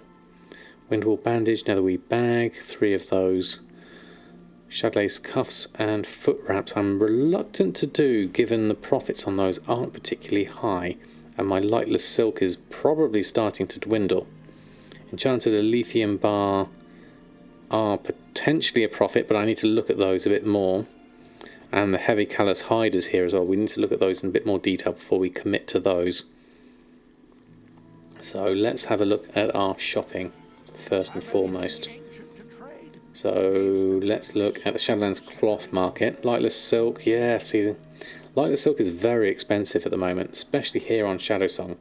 And my price is so low at 68 gold, I really need to adjust to this. 250 gold is quite expensive. The market value is 187. I basically just need to buy this on a Monday morning when it's a lot cheaper. So I'm probably worth avoiding that at that price. Although there's some shrouded cloth here quite cheap. 1 gold 50. That would help my prices a little. Smart average buy price is 148. Mat cost is telling me 238, which is the market value. So if I can buy some of these a little bit cheaper, still got a couple of thousand of them. So that will just help my averages slightly by getting the super cheap ones. And that's a bit like my Desolate Leather, except my Desolate Leather is even cheaper because it takes less per number thread. 3 TCG mounts this year. Don't mind which ones I have done here, but that's a goal. That's a good goal, Haley, definitely. Bought enough tokens to pay for the rest of the year, so I don't have to think on that. So it's just one way now, and that's gold cap. Yep, definitely. And I got enough to play WoW for free for the year. Yeah, I've got as far. I did 6 months, so I have until June. Yeah. Like so, you can buy 10,000 for 790,000 gold. So that's 79 gold per lightless silk. That's a good price. That is so much cheaper than what I've got here at the moment. So I'm reluctant to get into too much into the lightless silk market. Let's look, not true iron, actually lithium we want to look at. So the lithium ore is 320. Mat cost is telling me 174, so that's not a good price compared to that. That's my smart average buy price. Don't have a lot of it either. So the enchanted lithium bar is not going to be that much profit. It takes 2 lithium ore, so that's 640. It's a small profit.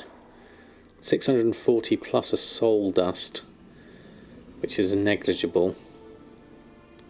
So 640 at 945 is probably okay, but then we're at 320, then we go to 349.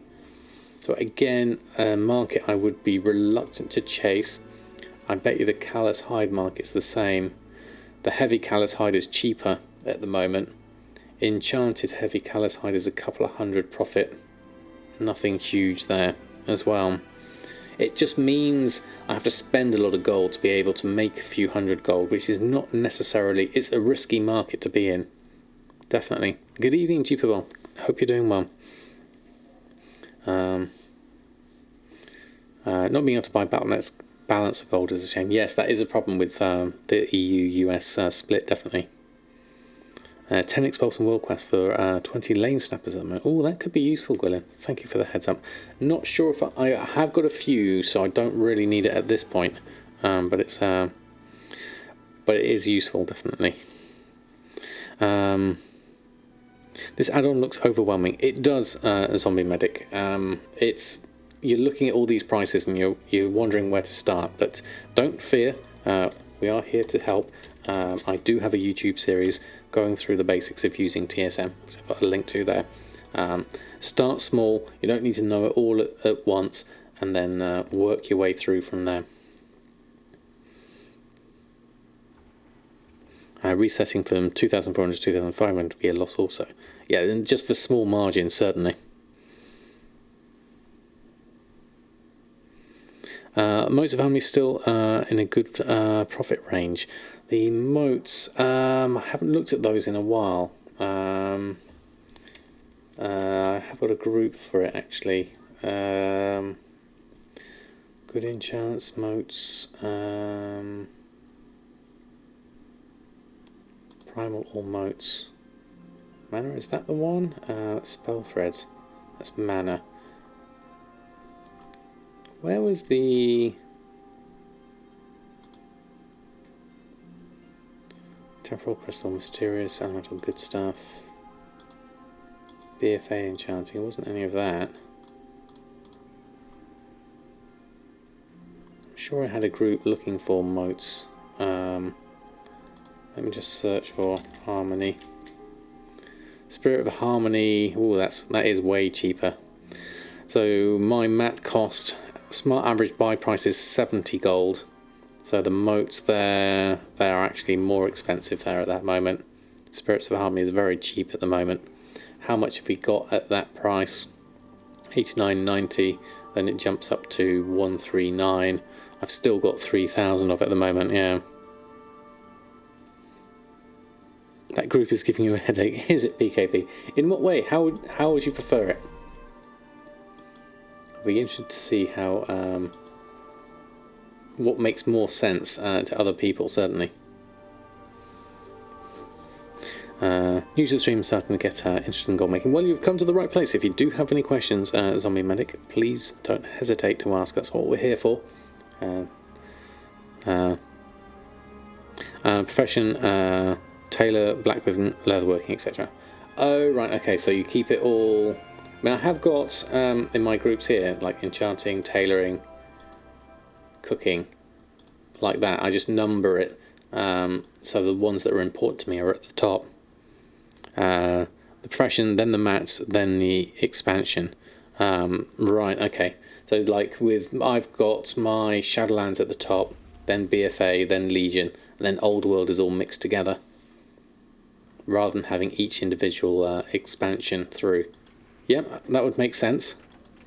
I tend to put my shopping stuff in related to where the group is for buying the things, and give myself clues as to what I'm buying them for and why I'm buying them. So that is always useful to me. And then obviously I just keep the professions per character, per profile. But yeah, that's a good thing about TSM is you tailor it to make sense for your brain, and one person's brain will work very different to another one's. So which is always a good idea to build your own groups as well. That makes most sense to you. So from looking at that briefly, I'm going to take out the enchanted lightless silk, the enchanted heavy callous hide, and I'm going to keep the grim veiled pants in because I want to rank up on those. But I'm tempted to take out these because this is going to use up my stock of lightless silk, and I'm not sure I'm going to get a huge profit out of those. And those might be a better small market to go for. So with that, gathering wise, let's have a look at what we need. Soul dust from the auction house. According to that, we'll check. Log out, log out. Where's scan? There it is. Soul dust, currently at 7 gold 80, so no, we'll actually be making some ourselves. Enchanted lightless silk we can make. Soul dust we're going to go and collect. Boreal shards we need to get from the vendor, which means going over to Bastion. Guild Bank we need to go to as well for the bolts of Netherweave. The wind wool, I'll grab that. We need some things from alts as well, so it'll be interesting to see what you want from these alts. Just so I can test that out. Okay. My soul dust is 7 gold to make. So alts have the Abyss Crystal, is what I have there. It's in Trader Joe's. It is actually quite cheap to just buy off the auction house here, which might be easier. And so yeah, let's have a look for the Abyss Crystals. Save me logging out of characters. Let's have a look at that.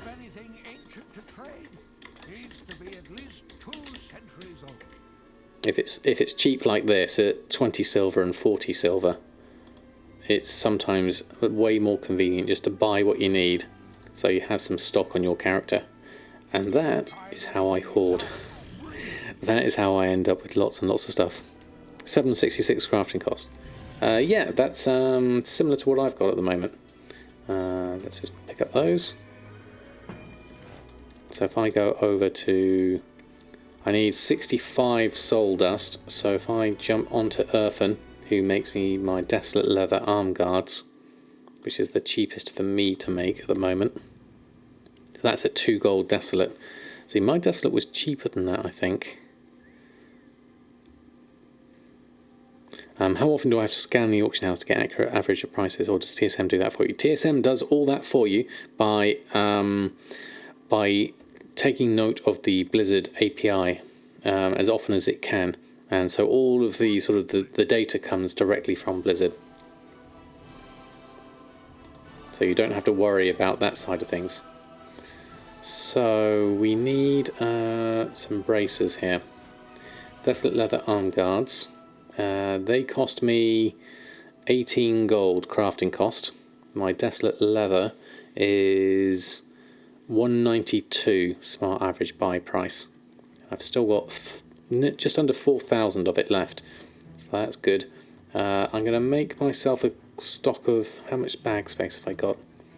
Let's stick to what I have bag space for. Got 90. So let's make ourselves 90. Oops, that's the wrong button. Let's go leatherworking. We'll make 90. There we go. I'll let that go through. You also this week over 2 gold 60. Oh yeah. Sanderford, thank you so much for the raid. How are you? Thank you so much. That's so kind of you. Happy New Year to you. Hope you're doing well. Elise, good evening to you. Happy New Year and happy birthday to you from New Year's Eve. Hope you're doing well. Thank you, Darkwing, for the shout out for Zanzibar. Lovely to have you here. How was your stream? Welcome everyone from Zanzibar stream. We are here making Desolate Leather arm guards. We're going to disenchant these into soul dust so that we can make ourselves some Grimvale pants. No problem, Elite. Evelyn Rin, good evening to you. Hope you're doing well. Thank you for the shout outs. Oh, Evelyn, thank you so much. Avaligny Win just subscribed. Yay. Yay. Thank you so much. It's very kind of you. Thank you for your support. Been great getting back to it. I was completing some daily content and weekly content. I had to catch up from not playing much over the holidays. You're not alone there, Zanzibar. I haven't done any... Well, I hadn't done any playing of WoW since I last launched WoW, which was back in on Tuesday on the last stream. So it's been a good few days for me as well since I last played, spending time with the family and resting, which is very much needed, definitely. It's good to see you doing the same. But thank you so much for the raid, that's very kind of you. I still got to load. I'm still doing too bad, halfway through. This will get me more soul dust than I need, but that's a good start, certainly. Maybe we'll even get a bit of scrapping later. Well, we're in the right place, Commander Bond. Maybe we should do that for old time's sake. Sometimes the data does not come at all. You're fascinated with data. In terms of the TSM data, I'll be talking about Kami-sama.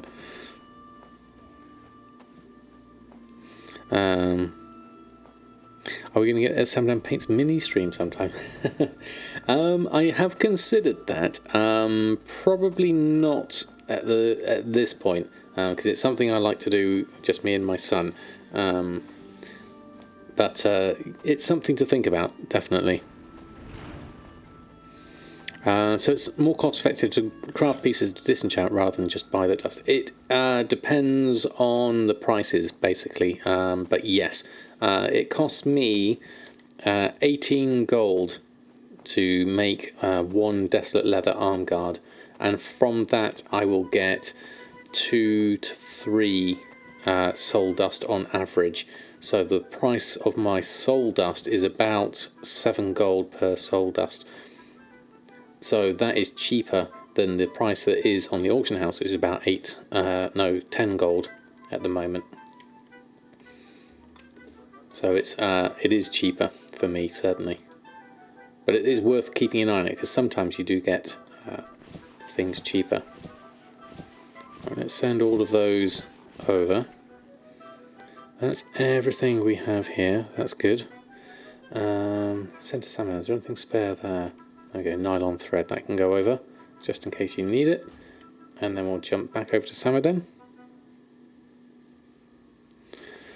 So I've been away for too long on the stream. Really missed your voice. Well, thank you, Evil Dinner. It's lovely to have you back. Okay, let's go back over to Samadan. There's a few of us that way inclined. Might be nice to do a painting hangout sometime, whatever medium. Don't know how people would feel about that, sharing their face. No, it's a really good thing to be doing, sort of like side by side. Definitely Wonder Sheep. I'm seeing lots of lovely things on the Discord, which is wanting me to buy more stuff, but I can't afford it, so I'll stick with my my Nurgles for the moment. I don't know, Morality. I'm just glad that they're buying them, because it's nice to see. Right, okay, so let's take all of this. I'm going to fill my bags too much from this lot, so we'll see what we can get. So you should go with 18 gold plus 720 divided by 2.5. I did not answer the average buy versus smart average buy question. I didn't, Bennypod. Are you asking the difference between it? Basically, smart average buy is the average of the number of items you have in your bag in your bank, whereas average buy is the average of everything you've got historically. So especially at this early on in the expansion, where prices were artificially high for a few days, that could skew your average buy if you were buying over that period of time. So I tend to prefer to use smart average buy and try to roll my stock through as the expansion goes on, and that works for me. Divided by 2.5, which is the number you get. I think let's have a look at my price string for soul dust. So looking at reports, materials, soul dust. So mine's telling me 7 gold 80, which is the average buy price of the desolate leather times 6, plus the vendor buy price of the penumbra thread times 1, and I've divided it by 2.4. So the 7.2 is the vendor buy price here, and so with your 18 gold, so you're adding that on, so that we get when selling the braces to vendor and buy the dust from the auction house. So logically the minimum price of the dust is 10 gold each. Right, let me have a look. So my crafting cost was 18 gold, is what I've gone with there.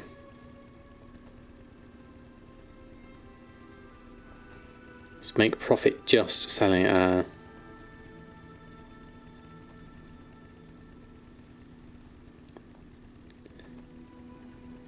buy the, so sell to the vendor and buy the dust. Right, okay, so the vendor sell price. Right, so the vendor sell, what is the vendor sell price of the bracer? Is it 18 gold? Let me have a look at that. We can just Have anything ancient to trade? Needs to be at least 2 centuries old. desolate leather arm guards. Tells me a sell price of 20. Is that they're all the same? Sell price of 25 gold. 25.57. So you take the 25, you take off the price of the penumbra thread, which gives you your 18 gold. That should work. But then you turn the dust into something else. Would my brain think like that? Would I make it to sell it? If it cost me, it's costing me 18 gold to make. So if I sell it straight to a vendor, I mean that 18 gold to make is including the price of the penumbra thread. So I could sell it to the vendor. Yeah. I could straight up sell it to the vendor for 5, 6, 7, 6 gold, I'd say. Oh, good evening, Stephanie. How are you? What did you miss? We're just brain thinking about desolate leather arm guards as well. And I blamed you earlier for me wanting to get my enchanting up to 100%. Yeah. So you make a 7 gold profit from that. So that 7 gold would then go towards your soul dust. So if the dust is cheaper than 10 gold, you should sell the bracer to the vendor and buy the dust from the auction house. Yeah, I'm using the dust in my enchanting, which is giving me a price for the dust, yeah. So I tend to filter it this way, rather than thinking, oh yeah, I could possibly sell more this way, but I think the margins at this point is so slow, so slim, that yes, if they were less than 10 gold, a lot of the time, I would buy it rather than sell the bracers, because I just buy it off the auction house, because what I would do then is it saves me time. That's the main thing. Less than 20 patterns to go. Wow, that's really good, Persephone. I want to get that with every character, with every profession. That's my long-term goal, definitely. Yeah, I see your thinking, Mushy, and yes, I would if if the soul dust price was close to the auction house price, I wouldn't necessarily be looking at the vendor sell price here as a factor, but I'll just be looking at saving myself some time. So we're probably on the same wavelength, but I'm thinking more for time versus money. Yeah. I mean, I've got no idea what the Desolate Leather price is at the moment. 1 gold 76. My smart average buy price is 192. So that's actually quite cheap at the moment already, still at that price. So I'm not going to be short of Desolate Leather for a while from looking at that. Yeah. But I have a floor for soul dust now though. Exactly. Yeah. Yeah, that gives me a price that I don't really want my soul dust to go any less than that. If you find anything exotic, So whilst I'm here, I'll disenchant these, go through those. Mostly rep you're stuck behind, specifically Aldor and Scryer, so no time frame. Just got to stop being lazy. Yeah, that's the thing. You've got to go. Haven't you all got to go all the way to 1 rep like Scryer, and then you go back the other way to get the older ones, which is the hardest point. Yeah. Teach my kittens to vent flip braces. They're currently learning how to climb up my leg and scratch my wrists at the moment.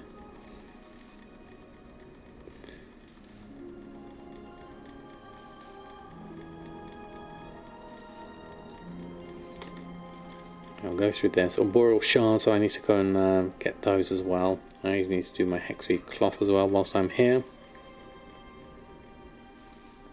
Yeah, I need to do a lot of old world farms as well, because there's a lot of stuff I'm missing there. And reputation, like cooking, I need the Epicureans awards for. I should have done time walking for that, really. If he kept sorting, he would have very short nails. He now has very short nails. Oh dear, poor Pedro. Ours have got full claws, and you can feel it definitely. Yeah, the reps are the big ones for the recipes. I mean, I haven't done all of the Pandaria stuff, the way of the wok and all that sort of stuff. I'd like to try that as well.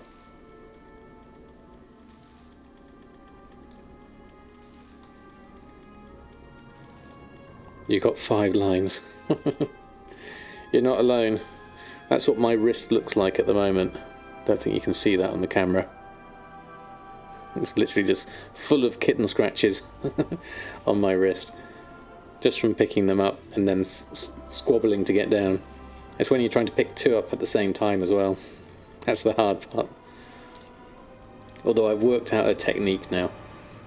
So picking up them both, and then they effectively hug each other as I carry them in the cradle. Momo, happy New Year to you. Hope you're doing well.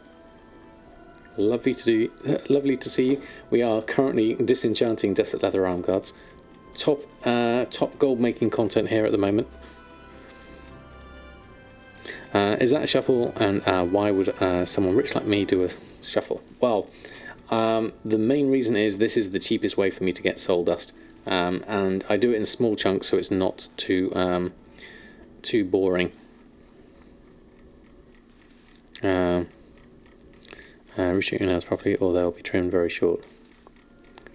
He is full white, yeah, easy to see the life. Yeah, that's true actually.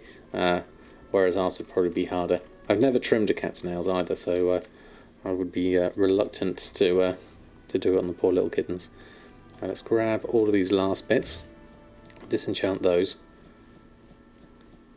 It saves me a bit of gold doing it this way, as long as it doesn't take too much time to do it, is the main issue here. But this gives me enough soul dust for what we need here, because we're going to make some Grimveiled pants and get that up a little bit more. Can I define shuffle? It's basically it's not necessarily breaking something down into mats. It's usually turning one thing into another, like a vendor shuffle is basically buying materials, creating something with those materials, and then selling those on for a higher price. So in the instance of a vendor shuffle, you're actually selling it to a vendor for more than the cost of the materials to make it in the first place. Good evening, Wave. How are you? Lovely to have you here. Happy New Year. Yeah, as Ryle said, you get rich by not wasting gold. Okay, so we've got here enchanted lightless silk. We need to go and craft 40 of those, so we'll need those. Let's get that going.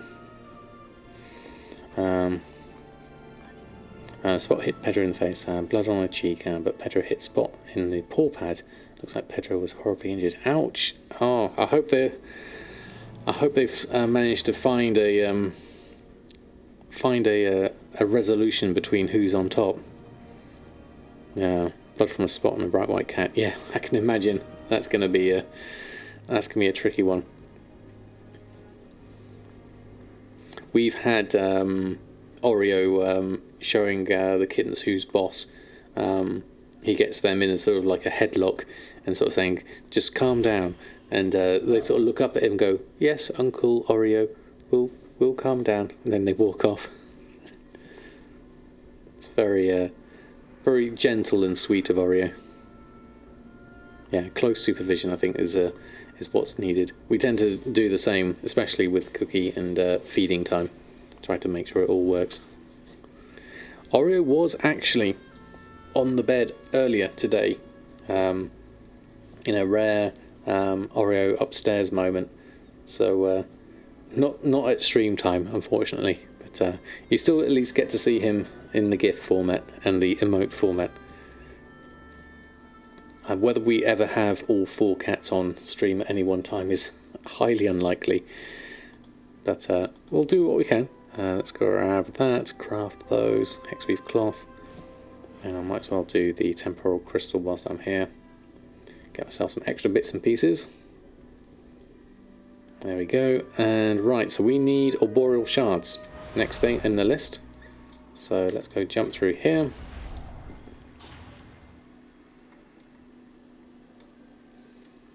Subactors the kittens. Oh, they're going to feel that one tomorrow. Yeah, definitely.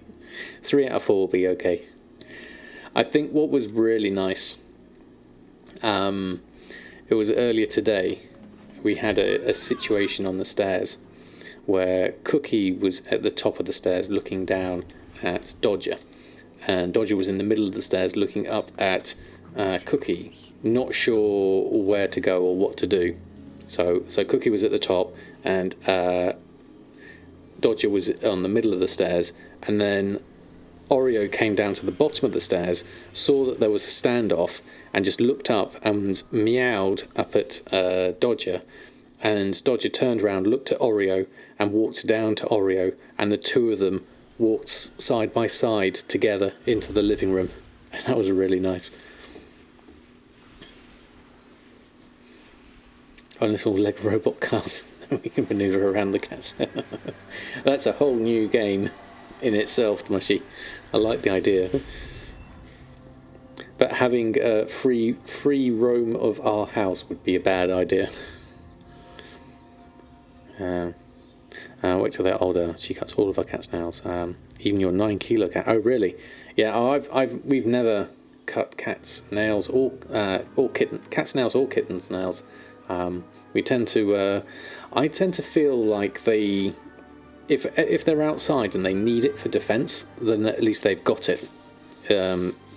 Whereas if they had them cut, then they wouldn't be able to defend themselves so much.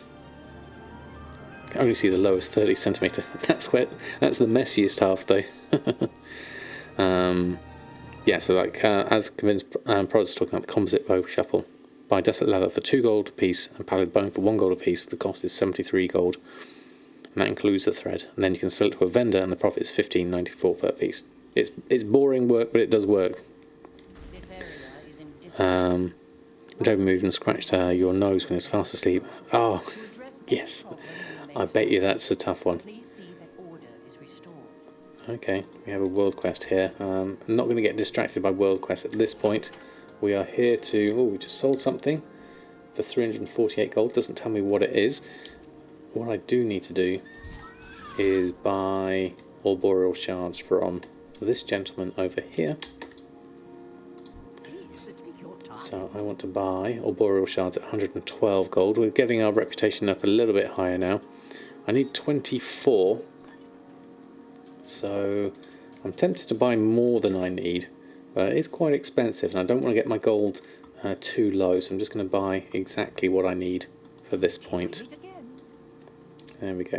So at least we can now craft everything we want on our list. So Windwall Bandies, the Grimvale Pants are not a huge profit, but I would like to use them to help level up my ranks. So any profit is worth at the moment. Oh, I sold something. so easily distracted. Here goes the netherweed bag, so slow. Made them short and normal. We don't need more bloodshed. Yeah, that's fair enough, Mushy. Absolutely. Huge griffin jumps on your lap. Yeah, I did misjudge my jump there a little bit, Will. Definitely. Auctions of those braces just made for like 90 gold. Those not sell. If it seems like pretty good profit if you sell in the auction house. If they actually sell. Yes, but the problem you've got to think about, Zombie Medic, is the braces, because they have a high vendor sell price, is they have quite a high deposit fee. So there's only so many times you can list them before they start becoming not profitable. That's something to bear in mind if you are selling them on the auction house. And then you got to. It depends on the demand for them as well. Luckily, things like enchants are cheap to list, so that's why I'm popping all of these on here. Right, okay, so we will post all that lot on that we just made. Auctioning, run a post scan. That was actually less than I thought to restock on. Netherweed bags at 20 gold is a good price. So, Grimvale Pants are actually telling me now it's below min price. That's a shame. What's my 4,700? They must have been reset recently. So we'll put them on for that anyway. Windwall Bandages are a good price. Tome of Illusions, Celestial Guidance. So a few bits and pieces there. The Grimvale Cloak I think we already restocked on, didn't we? What sold? Let's check. Fortified Speed. Mark of the Claw. It was Celestial Guidance, I think, that sold. No, it was this one, the Fortified Speed, 1,300. That's not what it told me here. Auction of Something has sold for 348. That's not on the list. Whatever that was is not here. Interesting. I wonder what that was then. Now we could do, whilst we're here, we could just go through do my Covenant stuff. Not the whole thing, but just maybe I'll use my teleportation thing actually. Oh, that is my gateway, isn't it? I want to just jump over here and just pick up the things. I'm way off on this. My renown is really way down compared to like the 18 it could be at this point. But that's okay. We're all going at our own pace. I haven't seen any of the new cinematics or things, which I'm quite pleased about, to be honest. Let's deposit the things in the sanctum. There we go, load of stuff. Don't know what we can upgrade yet, so I'll just keep that there. Let's go over this way. I'm not sure I'm going to get these. The next thing I need to do is the Kyrian campaign and do Devos. We'll do that maybe later in the week. I'll just do all these bits and pieces whilst I'm here. Not waste time doing the vendor shuffle, especially if you don't have a second account. Yeah, exactly. Just sell the leather and move on. That is your time well spent, I would say. So he's jumps on the bedroom and Pedro goes up in temperature. There's still a 4-degree temperature difference. That's quite a lot. Don't need anything here. Oh, how are we doing on this? What did we do last time? Oh, XP. That was useful. Let's have a quick look. Did we judge this correctly? Looks like we should have done. There is a healer here. Not healing for much though, so we should be... Yeah, we're not taking much damage at all here.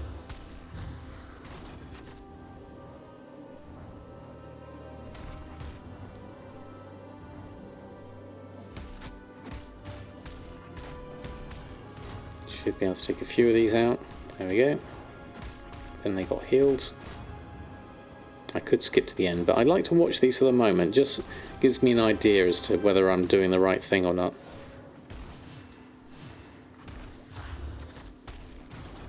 There we go.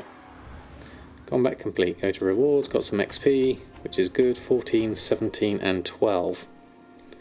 And what else we got? Campaign. Discarded but not useless is the next thing here. 155 item. Money. Anima. More anima. More anima. And that's a spell blade. A dagger. Interesting. Don't know what I've got. Oh, there we go. Celestial Guidance for 375. We could try this campaign one. 5,500. So I would see if this is any useful. Let's try how we're doing. 5,000. Probably put a tank in and a DPS in. 3,400 versus 5,000 health. Their attack is less than mine. Maybe we're at a lose -1, a lose -2. We put 2 in there. That's still a lose -1. I don't know if this changes anything by swapping people around in terms of position. Can't see that helping at this point, so it's a bit risky to do these, I think, looking at that. Just shocked you is all and woke you up here. That's the main problem, isn't it? Sort of radiator in that room. I need more surface to heat the room. Pipes under the floor radiators already keep my living room temperatures, whereas the bedroom's just freezing with a closed curtain. Everything is freezing. Yeah, that's a big difference, definitely. We have the kittens next to my pillow. That keeps me warm at night. How does one calculate the correct pricing for the crafting cost of different items? For instance, if I'm crafting, say, an enchant, it will say material cost is like 2,500. However, the materials at the time on the auction house are like 500 gold. So any way to calculate this? Otherwise, like in the pure case, I think you're making profit, as that is what it's saying. But actual fact, you're losing if you bought and sold. So it depends on. You look at your material cost for your enchants or something like that. For example, if I look at the Sinful Revelation, looking at this is because my average buy price, you look here, my material cost is 2,267. That comes from the market value, which is 2,200. Yet if you look at my smart average buy price, it's 3,400. So there's definitely a problem there in terms of, ideally, I want to buy them for less. If my smart average buy price was less, then that would be cheaper in terms of my material cost, if that would work. So you can see here that there's definitely a loss for me at the moment. So the only way for me to make this for a profit, but that's because in my TSM window, I like to include under crafting as the default material cost method, I include smart average buy as well as DB market crafting, vendor buying, convert DB market, all the different things that TSM looks at to work out what is your material cost method. So I like to look at this one, and so by buying them cheaply earlier in the game allows me to make things for a profit in the future. If that makes sense. And Darkwing's got a nice post about it there. You can just right click on the dragon. Oh, that's good to know, Humble Hand, thank you. And you can still win even if the weak aura is saying lose and -4. You did it twice with soul ash missions. Oh, okay. So I might still get a chance at a win. I was hoping for just like, I guess it's not going to hurt me too much. If I just, oh, there we go. That would be an option. I don't know whether positioning counts. All enemies at ranged. All adjacent enemies. All enemies in melee. So that would be... Positioning would count on those two, I would think. Something like that would work, yeah. Yeah, put range in the back would be what I think. Oh, there we go, another Celestial Guidance sold. And then I'm thinking a tank would be useful. Phalanx takes 10% reduced tanks damage and protects all ranged allies in the same way. So I'm thinking a tank would be useful as well. If I swapped those over. So you're doing those two, whereas that one's doing those two, which would definitely be useful. Charges into battle, dealing physical damage to all adjacent enemies. So doing damage to both of those is good. Whereas that one does damage to all of those, which is also good. Okay, fortified leech just sold. That's good. So Sarge Itokal, thank you so much for the follow. I hope I pronounced your name right there. Send your shield troops in front 3 times and 2 champions in the back. Yeah, you just make sure attack beats their life quicker than reverse. So that would be, I mean, I want Clear to lead the charge on this. So if I replace you with that, then you two will defend my ranged a bit better. That would work as well. I'm still at a lose -1, but I think that's probably the best positioning. Tanks at the front, and then I'm missing you actually. I need you there, and a tank there. Let's go with that. Yeah. As your Night Fae, you use 4 healers every team. Yeah, I want these to get. I want my champions to get XP, so they need to be in the match for these. Let's try that. See what happens. Let's go with that. See how we get on. And then I've probably got. I don't know if I've got anything in here. 250 anima collected. I don't think I've got anything in here that I need to deal with at this point. So we're probably safe to leave all of that. There we go. They do more damage and the DPS, they just have less health. Yeah, but every battle they get 200 XP. So you send them all separately with troops. Oh, right, okay. Yeah, I can see how that would work. Did I get all my missions things? Let's go pick up that in here. I got one up the top as well. Not for doing now, this is just so I can just keep hold of them for later. Just in case I end up around the world and I need to pick up a few things. Complete world quests, training in Ardenweald. Yeah, at the moment I do struggle with the wins, yeah. Don't do the one I just did. Yeah, I was hoping I can get it and then carry on a bit further on with the campaign. I am the Archon. Just to get myself in a decent position here. You have my attention. Right, okay, you're all done. So we need to go through and restock on our other characters as well. What renown am I now? I'm not that far. The zombie medic, thank you so much for the follow. Hope to see you renown 9. Upgrade Soulbind upgrade with Pelagos World Quest rewards. Here's what I've got. And zombie medic, thank you so much for your prime as well. That is very, very kind of you. Thank you. Welcome to the Samadan squad. Hope we can continue to answer your questions and get you on your journey of gold making. Thank you so much. Kieran missions troops are hard in the other covenants. Apparently they are. Yes, that's what I've heard too.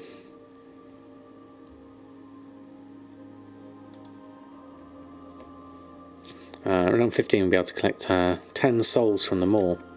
Okay. So does that? How does that benefit me in terms of doing? I guess does that give me more Stygia? And the renown cap is 18, so I'm a bit of a way off, aren't I? I want to get a few things going on this. What have we got? Yeah, that's the Anima one. So we'll leave Samadan here for now. We'll jump through our other characters, get them restocked on at least. Here we go.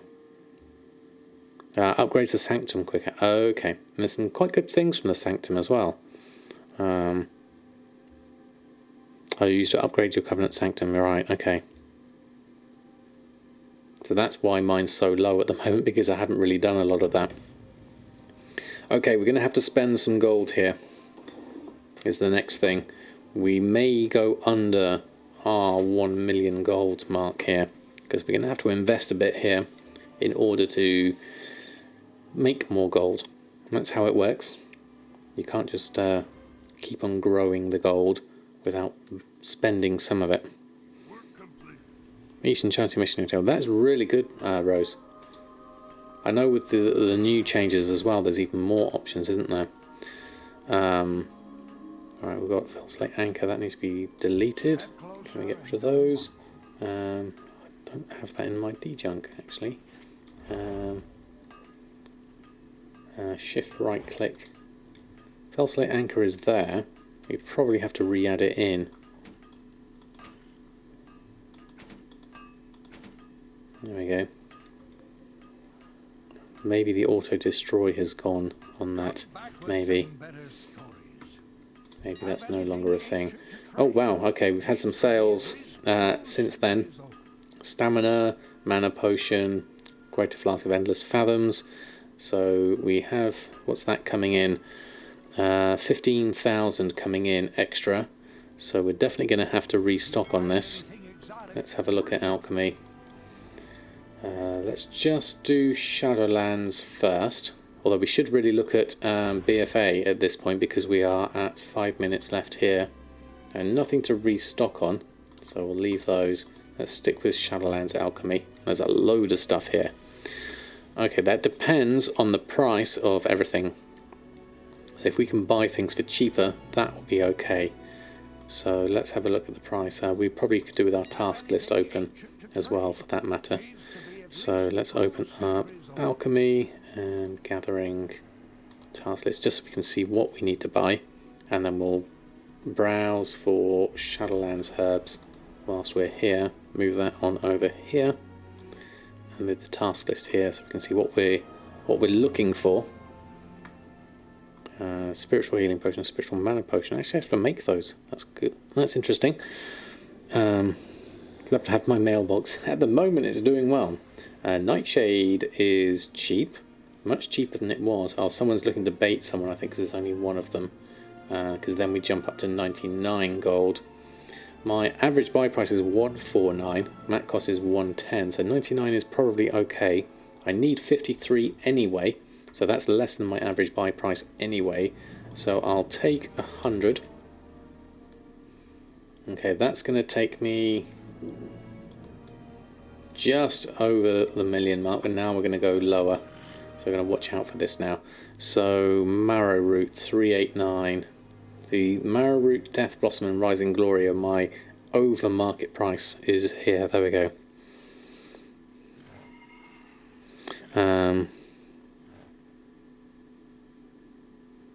You want to get one? Typhorus, good evening to you as well.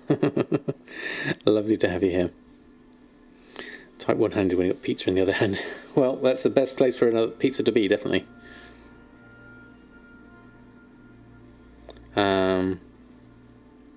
Your troops can go down in level, so keep that in mind when you get new ones from upgrading in renown quickly. Oh, right, okay. For the mailbox you have engineering, just buy the Gum E. What's the Gum E for, Gavinprod? For mailbox, is that an engineer only mailbox? Sounds like one, yeah. I mean, Molly, I've got that already, but it's on such a long cooldown. I tend to not use it.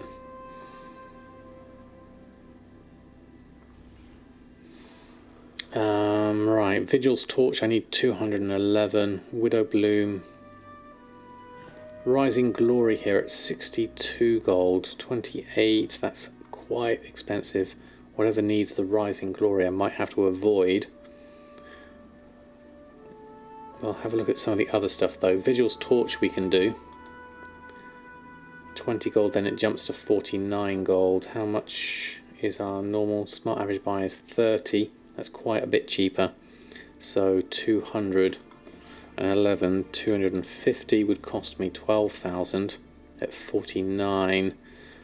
49 looks like the new average would be okay there at that point. Yeah. Companions have a level, troops have a level linked to the average XP gained from the companions. So you get a level 1 extra. You can drop, happened to you, Renown 17, failed all missions that day. Yes, I've seen that happen actually, Mushy, yeah. But then you need to go back up as well. And what realm am I? I'm on Shadow Song EU. Yeah, so when you get new companions, the average goes down, and then you have to rebuild it back up, I guess. But I'm okay with that. That seems like an okay mechanic. So, right, 250, 12,000. It's going to be expensive, this. Rising Glory is Widow Bloom is the right price-ish. Widow Bloom I need 154 of, though. So let me just have a look at this. 154, my average 75. So we're okay here at the average here. I can buy what I need and it'll be fine. So 154, let's get 200. So we have a little bit extra. So we have some there. And then what am I missing? I'm not sure what I'm missing here. Let's have a look. Let's just pick up our purchases. Let's take those. And then re-look at this again. So I can just see. Raka TV, thank you so much for the follow. Hope you're doing well. Hard to build up if you can't complete the missions. Well, that is true actually, yeah. Has 3 charges though. Costs 160 from the engineering vendor and garrison. Oh right, okay. I guess it's useful in a pinch, definitely. So we're just left with Marrow Root and Rising Glory. Marrow Root is at 44 gold and Rising Glory is at 61. So if I bought those out now at that price, 37 is my mat cost. 44 is the average there. Looking at that. So 44, 46, that's about current average, current market value. So I was lucky to get some at that price, which is why things are probably selling at the moment for me. So if I buy 400 now at this price, see again you can see this is where my gold is disappearing to. Okay, Marrowroot's gone, so I just have to redo that. Buy out the 400 here. You do need to invest the gold to sell the gold, to make the gold back. And then Rising Glory is the last one at 231. My average, this is the problem, it's double my average buy price, which is 28. 50 is more like the market value. Region is more like 30, so this is way too expensive. So I'm going to avoid buying that for now. I won't craft anything with that. Let's have a look at what we've got left in our alchemy then. Oh no, we'll just need to go and collect up the purchases first. Okay, so looking at that, not crafting, alchemy. So we craft those, that's fine. The one thing we're missing here, spiritual rejuvenation potion, which needed the healing and the mana potions for, and it was the spectral strength that required the Rising Glory, which I can make with what I've got now. That's fine. We can do that. So let's do these first. Do these need Rising Glory? Death Blossom and Death Blossom, so they're okay on that front. So we should be fine on this. Let's go through this too. Selling gold. Time to farm. Yep, that's definitely another option. You're reinstalling WoW. Excellent, Evil Dinner. Need some help with TSM though. That's fair enough, you come to the right place.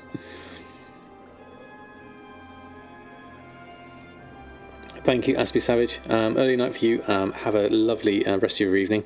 Back in front of the students tomorrow. Some of them anyway. Well, good luck with that. I hope it all goes smoothly for you. And see you at the next stream, which will probably be Tuesday evening, I think. See how things go here at the moment.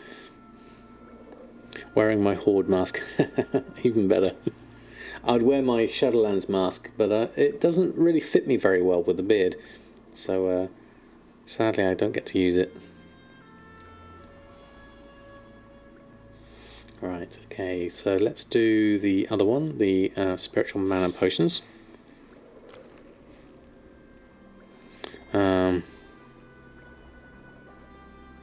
From what I had just nerfed, and you are in the wrong zone when you try to use outside of Draenor. Oh, what's that for? Can it be used anywhere? Gummy has 3 stars. Oh, the mailing gummy. Okay, that's a shame. Loktar, indeed.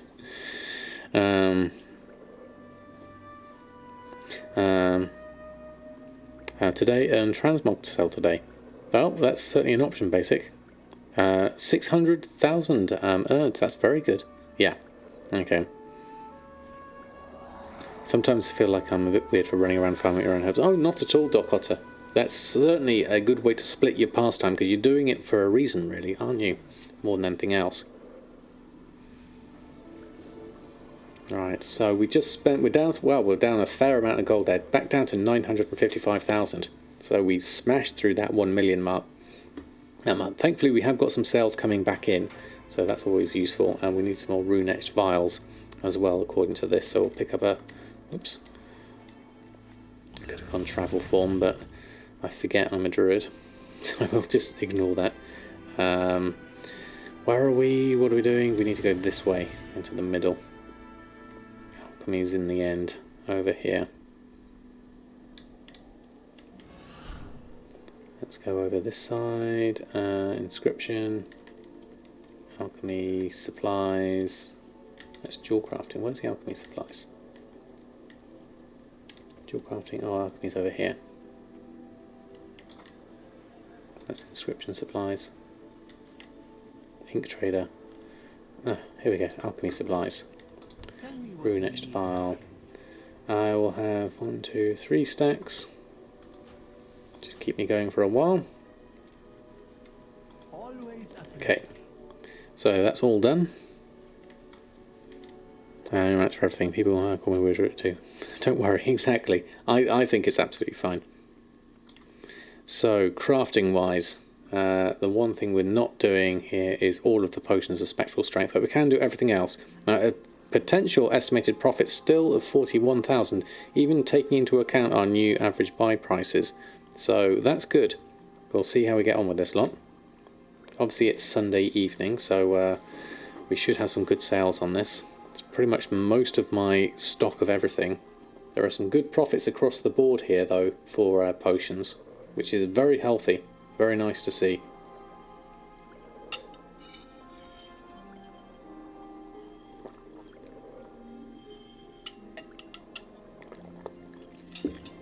Just a few of the less popular ones, it looks like, that are not in a profit. Especially these utility potions. Those are terrible at the moment. You need my TSM shopping lists. Well, definitely. That is part of my Patreon. You are more than welcome. Well, the shopping lists are part of my groups, which if you see all my groups here, that's what you get on my emote only mode. Okay, Villego's gone for emote only mode.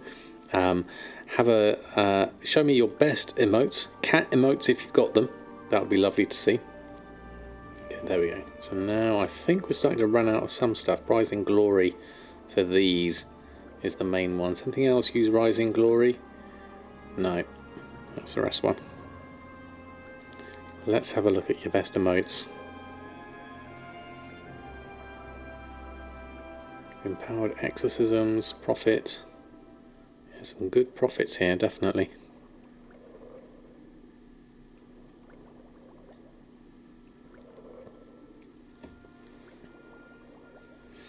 There's some good ones in there.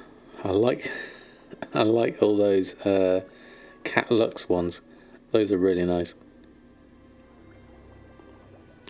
Critical Role. Those are cool. I like yours, Aleth, actually. They're really nice.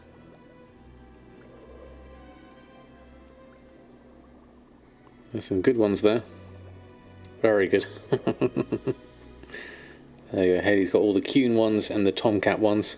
I like those. Right, let's carry on with our crafting. More potions to make. Hopefully this will get us some decent profits again and get us back over the million. I mean, obviously with the potions that are coming back that have sold this evening, we should be in a good position. Hopefully.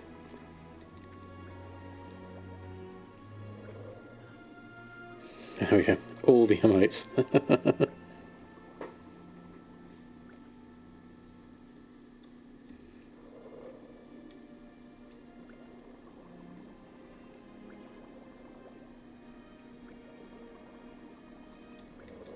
No problem, Vallegro. I'll mark that as complete, and then we can go back on to a regular chat. There we go. Welcome back, everyone. Poor hamsters are outnumbered. I like them. I like them, Commander Bond. I'll pop that back onto Bide as well. I think that's easier. There we go.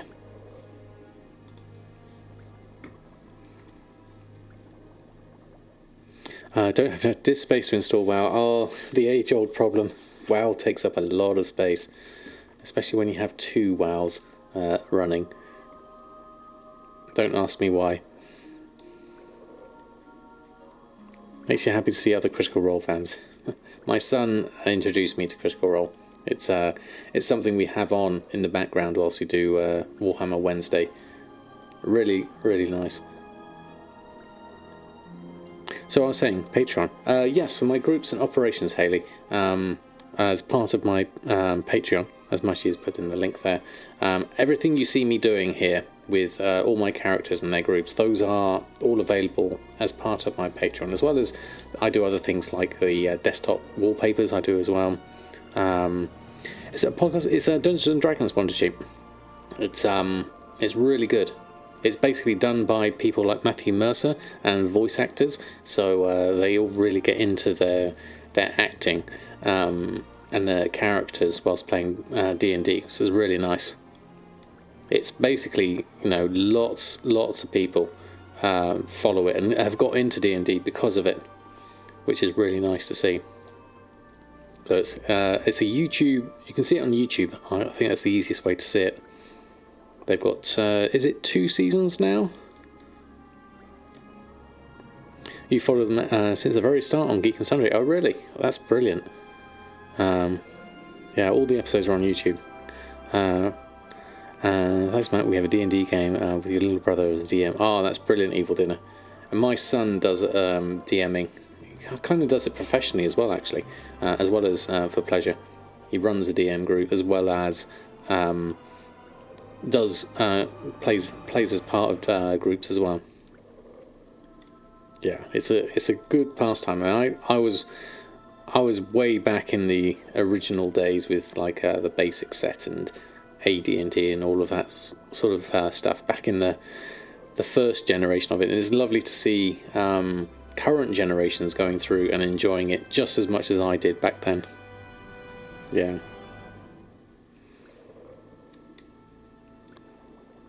Yeah, only 100 odd episodes to catch up on. Just 1 or 2. They've been going a fair old while. Right, we're doing a good job with these potions, lots of them. But this is going to be good for us, I think, in the long run, because this means gold.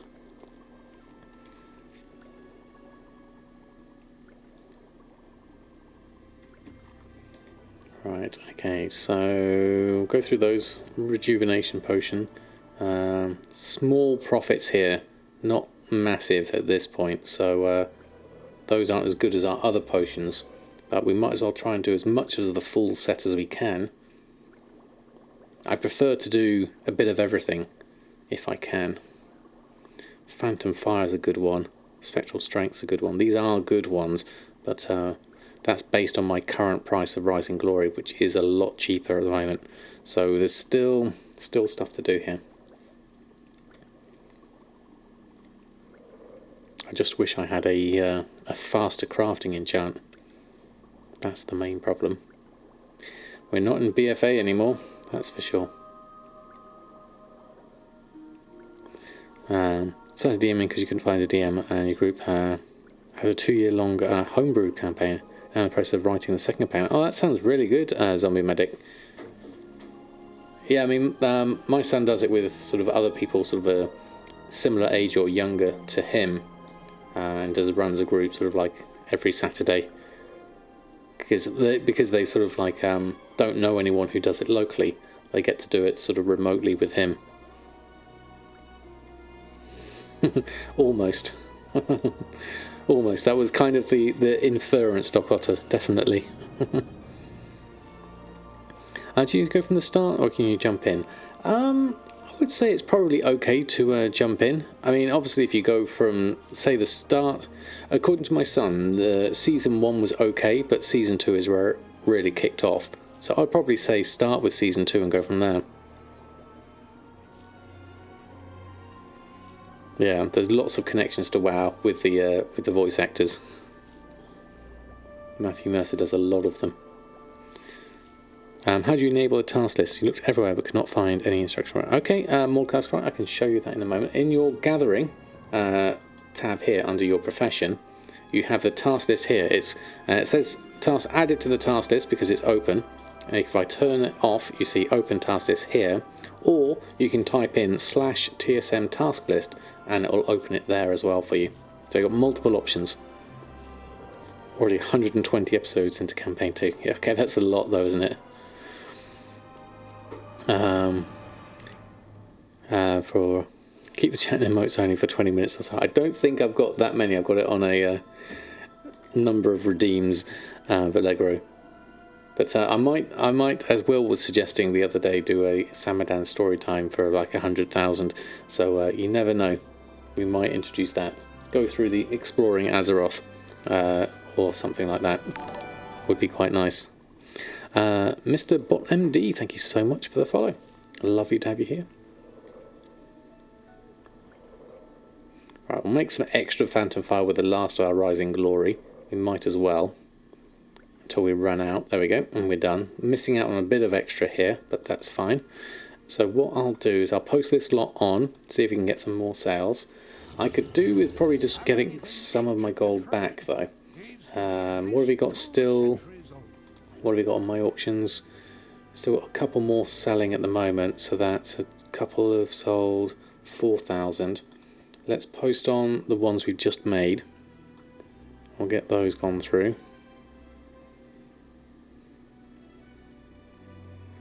Show an Oreo or other cat if you vote Storytime point redemption points. There we go. If you want Storytime redemption as part of Oreo points, pop some Oreos in the chat.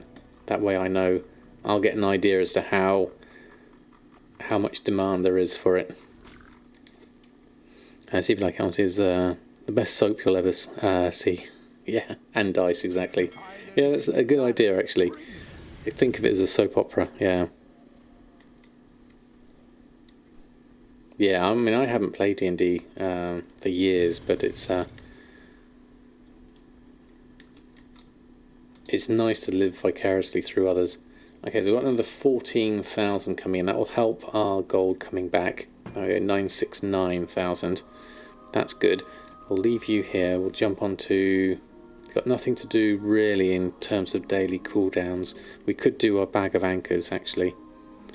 Don't have enough... What don't I have enough of? Riverbud. I need some riverbud. Let's look at some BFA herbs. Let's have a look at that lot.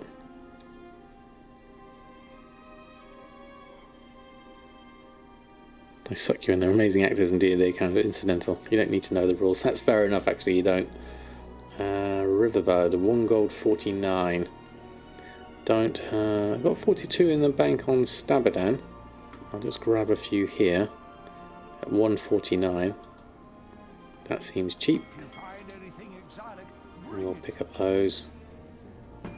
Then at least I can do my my cooldown herbs to anchors. That should work.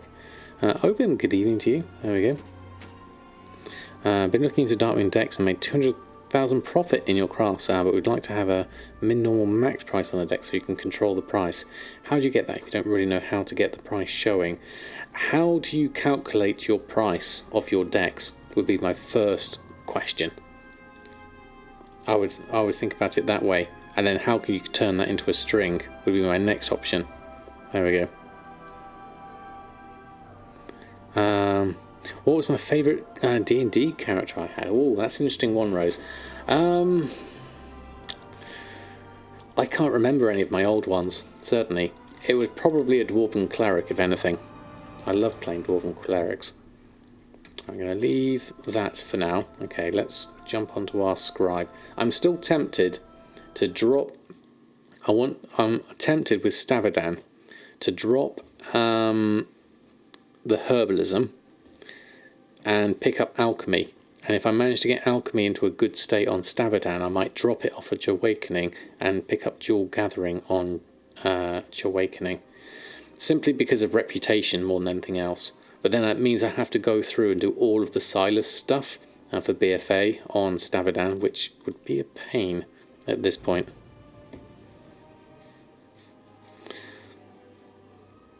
Yeah, the Dark Moon Card of Death matte price, but after that nothing shows when you craft from there. Yes, because it's all random. That's the main problem.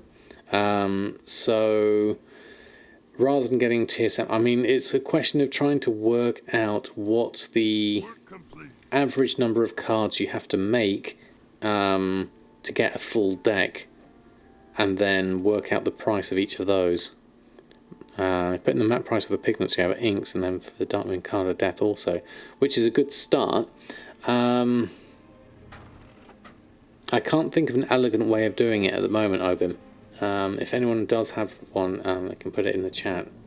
I think I remember Hickons or someone saying they take in the average number, or you could look at the, we're on Dark Moon decks here already, so if we look at, say, for the deck, you could probably take the DB market price of each of these, I would say, add them all up and work out what the price of a deck is. Would be one way, but obviously you can see there's a big fluctuation here in some of these, min buyout being a lot less. I mean, what is a Indomitable deck? I can't see the actual decks here themselves. Let me just adjust this. We'll have a look. Groups, Dark Moon cards, Dark Moon decks, operations, shopping operation. Let's have a look at crafting, average buy. I want to just do basically DB market. Create a new operation. This is like the default one. DB market. Let's go with that. And look at the actual decks themselves. So Indomitable is at 12,250. Looking at the price of that, a fairly steady 12,250 for an Indomitable. But then if you look at the price of the Indomitable cards, that looks like it would add up to more than 12,000 perhaps. Well, no, maybe not. 1, 2, 3, 4, 5, 6, 7, 8. Yeah. I'll actually be back giving you more info later in the module. No problem, Vallegro. That's absolutely fine. Yeah. Seriously, been playing since first edition. These rules you speak of. All you need to know is to hit armor class 0. No problem, Vallegro. We'll see you again soon. So that, to me, what do we need to do? Ace through 8 of Indomitable complete the set. So 1, 2, what's that? 3,000, 4,000, 5,500, then 6,000-ish to combine all of those to complete the set, and it's currently selling for 12,000. So I could buy one of the cards each and sell Indomitable for 12,000 and make a profit. Looking at that, considering that some of these are particularly cheap, like that's at 450 gold for the 7 of Indomitable. if you look at an average price of say 1,000 per deck, so we got 8, 9. No, the ace is different, isn't it? Yeah, the ace is the 1, so there's only 8, so that would be an 8,000 minimum price. A 12,000, what is it, 12,250 is the cheapest there. So if we look at that and go 12,250, I'm just going off spitballing here, and divided by 8 is 1,500 per card. So as long as your price per card was less than 1,500, you would make a profit on these. And then that's just Indomitable. I wonder what was the most expensive one, looking at these on my server. 24,000 for Veracity. They all have a similar-ish sale rate. So looking at Veracity, 24,000, looking at that, so we go 24,000, well that's going to be 3,000, isn't it, divided by 8, it's 3,000. So as long as it averages less than 3,000 per card, and some of these are less than 1,000, so that would make up for the ones that are 5,000, that seems like a relatively simple flip. Just roll 20, that's all. Doesn't seem right, unless someone is making a killing from something somewhere. Yeah, I mean, some of these seem cheap, don't they? I mean, the Ace of Veracity is 5,000. Min buyout 7,500. Is this just a niche that isn't explored on my server? Looking at these. Because that's all you need to do, isn't it? Buy each of these and then sell them for...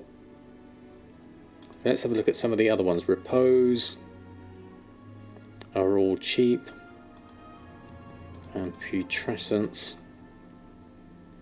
Well, that's a bit more expensive, averaging out over that. Look at that, that's a bit more. Putrescence seems more.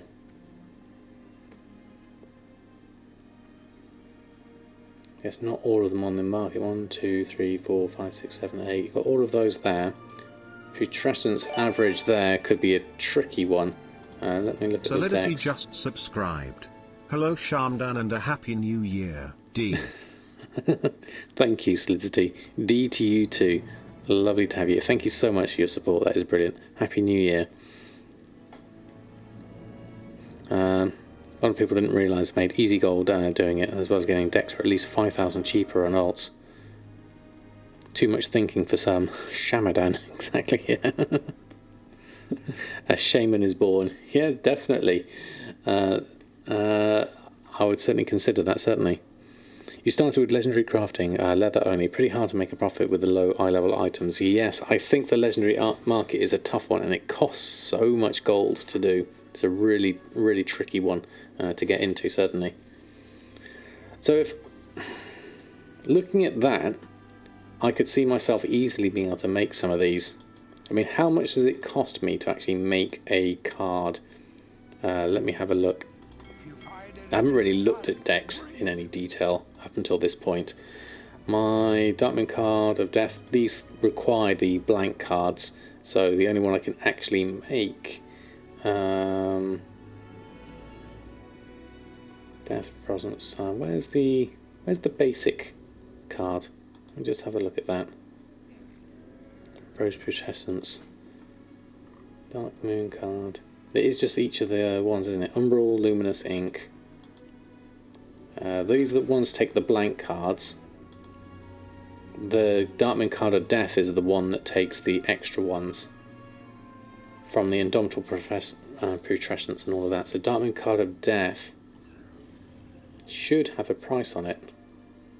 It's got a crafting cost, but we don't have a profit because we don't know what we're going to get at the end of it. Yeah.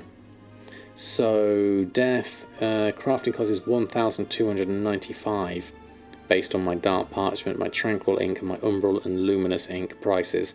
And we looked at those earlier based on my her prices. So any cards that are less than 1,295 on the auction house is worth buying. Yeah, Death's the basic one, and then you get a chance, a random chance for. Oh, now you get a With a Dark Moon card of death, random Dark Moon card of death, collect a full set to receive a reward. That's different, isn't it? The Dark Moon card of death. Let's just go to the standard interface. Occasionally make a blank card that can be used to make a random card from a specific set. Yeah. Yeah, it's competing for the materials with missives, which is another problem. The ID for the card of death, but then the problem is some of the decks are very cheap and others, like Veracity, is expensive, and then many goes below min price. Yeah, that's the main problem here, Obim, definitely. The missives is more straightforward, certainly. Yeah. Yeah, the flipping the cards into decks. Looking at that, looking at the prices on my server, at this price of the Dark Moon card of death, unless there was something extra I was getting out of these, like the blank cards were so much cheaper. The blank card of putrescence. I didn't realise the blank card actually has a sale price, actually. Looking at that. 2,100. Blank card of repose, blank card of indomitable. See, that's 700 just for a blank belonging to indomitable suite. And veracity is 5,000. So those are options there, yeah. You can sell the ones under min price and get a profit out of it because expensive ones have so high a profit. Make a load of cards and then just buy the ones you are missing is another option, yeah. I was considering that, Will, but then I was hoping I didn't make any cards that are completely cheap, because looking at this, look at all these Brutusals lined up. That's brilliant. Looking at the cards, I'd probably look at this and go, okay, well, what I'd ideally want to do here is get the really cheap ones and not have to buy the expensive ones. Ideally. Because some of these are ridiculously cheap, looking at these. So if I wanted one of each of these, like, all those are the aces in different sets. Ace of Repose. So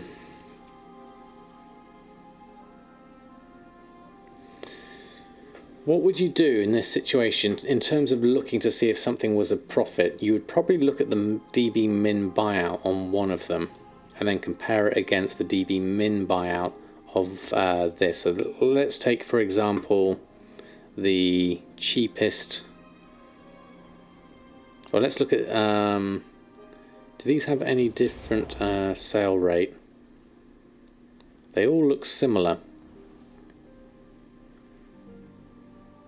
Which one sells most consistently? Type to explode with energy, shadow damage.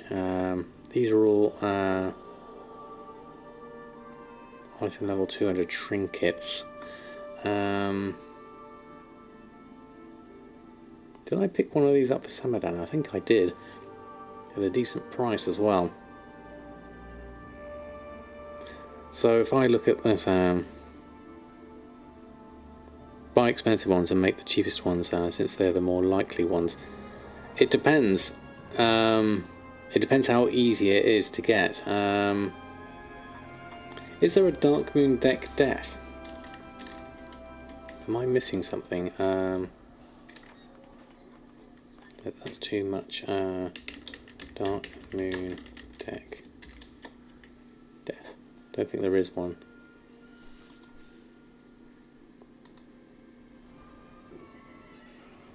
No, okay.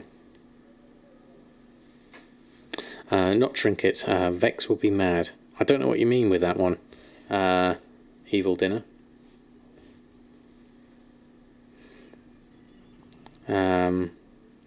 If you clean out the auction house once a week of all the below cost cards, just send them to an alt. When you had a set made and put it up, you'll probably see a profit over time. It would be a long game to play. That's a good idea, actually. I like that one, Commander Bond. Just buy the cheap ones and then see what I've got and then work from there. So if I look at the Dark Moon cards and get the ones that are like way below market price, like 450. 450 seems a good price for that. Definitely anything under 1,000 would be quite nice to buy up, I would say, in terms of like investing in this. What have I got? 139,000 gold. You get it. Okay. I completely missed. Went right over my head. So looking at this, 7 of Indomitable. If we were to buy, let's buy the cheap ones. 3 of Putrescence. This is kind of like a bit of speculation. Oh, these are all going in different jumps now. This is going to be difficult to keep on top of. 3 of Indomitable. That's at 400 on average. So I'll get one of those. No spending. Oh no, I'm going to do it. Come on, I think it's a great idea. I'm going to have a look. Well, actually, what I'm going to do is get one of the cheaper sets. Let's go back and let's see if we can get. It was mainly Indomitable was the cheap one. Oh, what did I pick up? Indomitable and Putrescence. Let's just grab those. So we have Indomitable. So if I make, what have I got? Let's do by name. Ace, one of those. Let's buy that one up. The 8 is 900, 749. I'll grab that one. 5. See, that one's a bit over, that one at 1,400. Market value 918, so that's a bit higher, 1,500. Yeah. If you made more than 2,000 with the cards that are overpriced by individuals, make a deck and generally sell within a couple of hours. That's what I'm thinking, Dread Hunter. Yeah. 8% crafting things, just go with that for a start and figure out how long the way if it's a profit or not. I mean, yeah, there's different ways of approaching this, certainly, and it depends on your market more than anything else. That one's the more expensive one, but at this price you could probably be okay. Okay, it was a bit stuck now. I have to rescan. Ace 854762.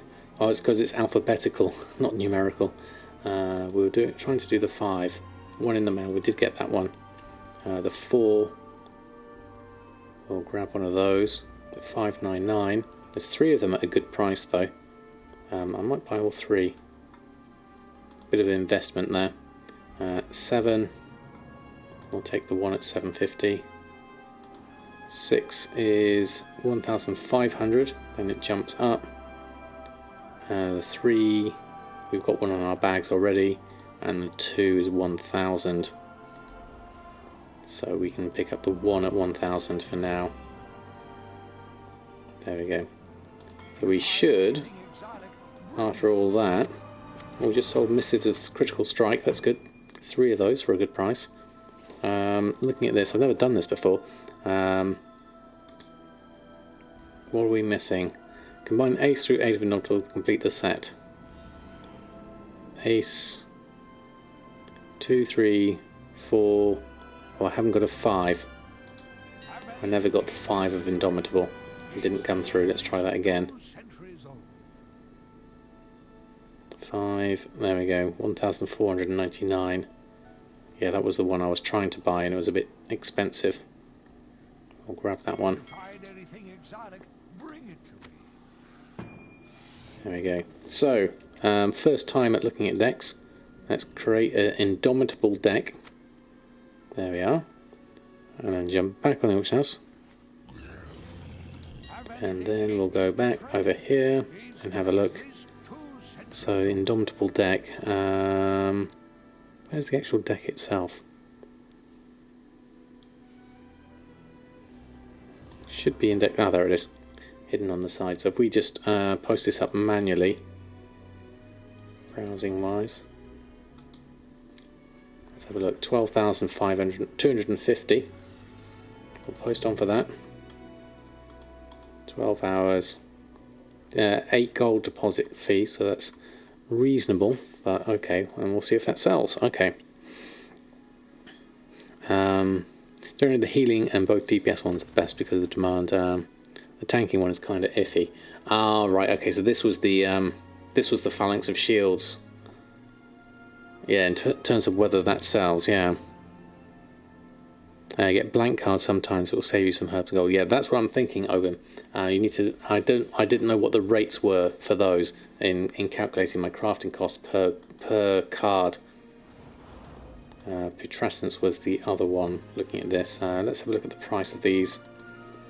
So there we go. The Darkmoon deck is on. This one is Putrescence with damage, and Repose is healing 1, which sounds quite good, and Veracity is haste. So yeah, damage wise 19,000 for Putrescence. So if we look at 19,000 as our base price, oh yeah, this was the one that was expensive. You can see here it's more expensive here. So we looked at 19. What was that? 19,000 divided by 8 is 2,300 per card is our ideal here, really. So what we'll do here is maybe, okay, I can't afford all of these.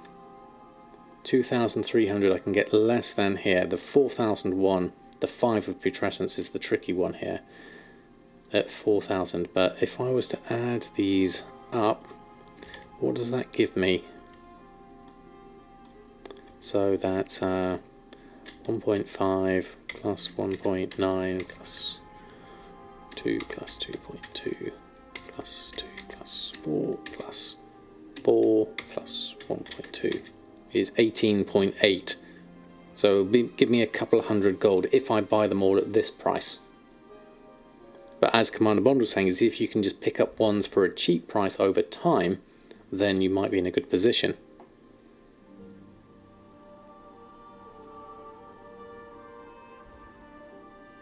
Yeah, and that's why Will says, you know, make a load first and see what you're missing.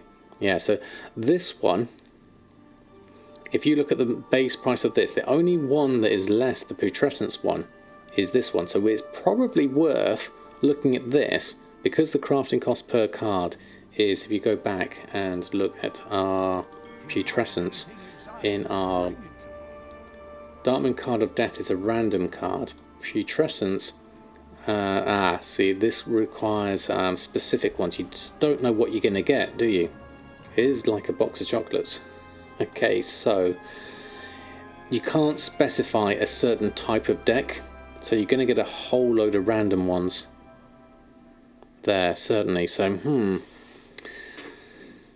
I'd have to think about this. I think you basically have to go in all en masse. Yeah. You have to think about this. Just make a whole load, like Will said. See what you get. See if you can fill the gaps. So you set your base price at 1.2, and then see if you can get any of the filler ones for less than that, if you can. Yeah. Come see you got a sub gifted. Excellent. Come back to see it. That's wonderful, Devin. How did your raid go? Yep, we'll definitely have a look at those, Darkwing. You know, have 500 sold everything, have some cards left, sold all your decks. That's pretty good going, yeah. You craft and trade cards, you have multiple odds for cards. People have multiple to try and make a deck. Yeah, that is true, Dread Hunter, actually. Looking at that, you could probably... There's two options here. I could make a bunch and see what I get. It's kind of luck based. I could also keep on scouring the auction house to see if I can get any ones for a good price. So I'd look at the buyout of them and go, okay, I'm going to buy the cheap ones because those are relatively cheap here. So looking at this, there's not many now that are less than 1,000. I'd be mainly looking at the ones for less than 1,000 if I can. Still relevant with gearing. Yeah, I would definitely think it's an option here, certainly. It's definitely worth looking at. Definitely. I think you'd have to approach it from a couple of different angles, but you do have to look at the greater picture. The long game, in terms of finding bargains, and the random game of making enough so that you can then start turning it into a profit.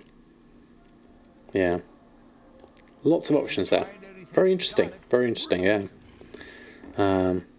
So I'm no problem. My pleasure. I hope you managed to get lots of eternal crystals with that. I've not got my renown up that high either. So it was good to see a video on it so that I could make use of it in the blog. But you're more than welcome. Thank you, Darkwing, for the shout out as well. Right, I think that's me pretty much done for tonight. I got a fair amount on. We broke 1 million, which is really nice, but then we spent a little bit more, so we're just under 1 million again. So that is the way of the gold making, of course. We buy some, we sell some, we make some. That's how it goes, but we are in the green from the last month. If we look at 3 months, we're not in the green, so it'll be nice to get to this point. Eventually it'll be nice to get to the point where we're in the green at every time bracket. That's not going to happen until until we get back up to this point. 3 million would be at least a base target here to get up to. I want to get back to here first before the pre-Shadowlands price of 1.7 million is where I'm going to aim for with this as a short-term goal for the moment. We're doing well with professions so far. And then obviously long-term goal, we're going to see if we can 100% each profession. But that's a very long-term goal, I think. Wow. What a lovely start to 2021. Thank you all for hanging out tonight. It's been lovely to have you all here. Let's go see who we can throw some love on over to. I haven't done Catitude in a while, actually, so I'm going to do one over for them. Let me just let this go through. Hold on. Can't select and copy. Thank you all for hanging out tonight. It really was a pleasure. Wish you could have that Brutus Sword. I know it's a tricky one now being past its prime in terms of buying time, certainly. Thank you all for such a lovely stream. My next stream will be on most likely Tuesday evening. I'll need to work out my schedule ahead for the week. We'll see how things go. It was wonderful to have you all here. We'll send some love over Catitude's way, and have a wonderful rest of your day, and I will see you very soon. Until next time, happy gold making. Right, set that through. And the Thorbang, thank you so much for the follow. Right, okay, and go.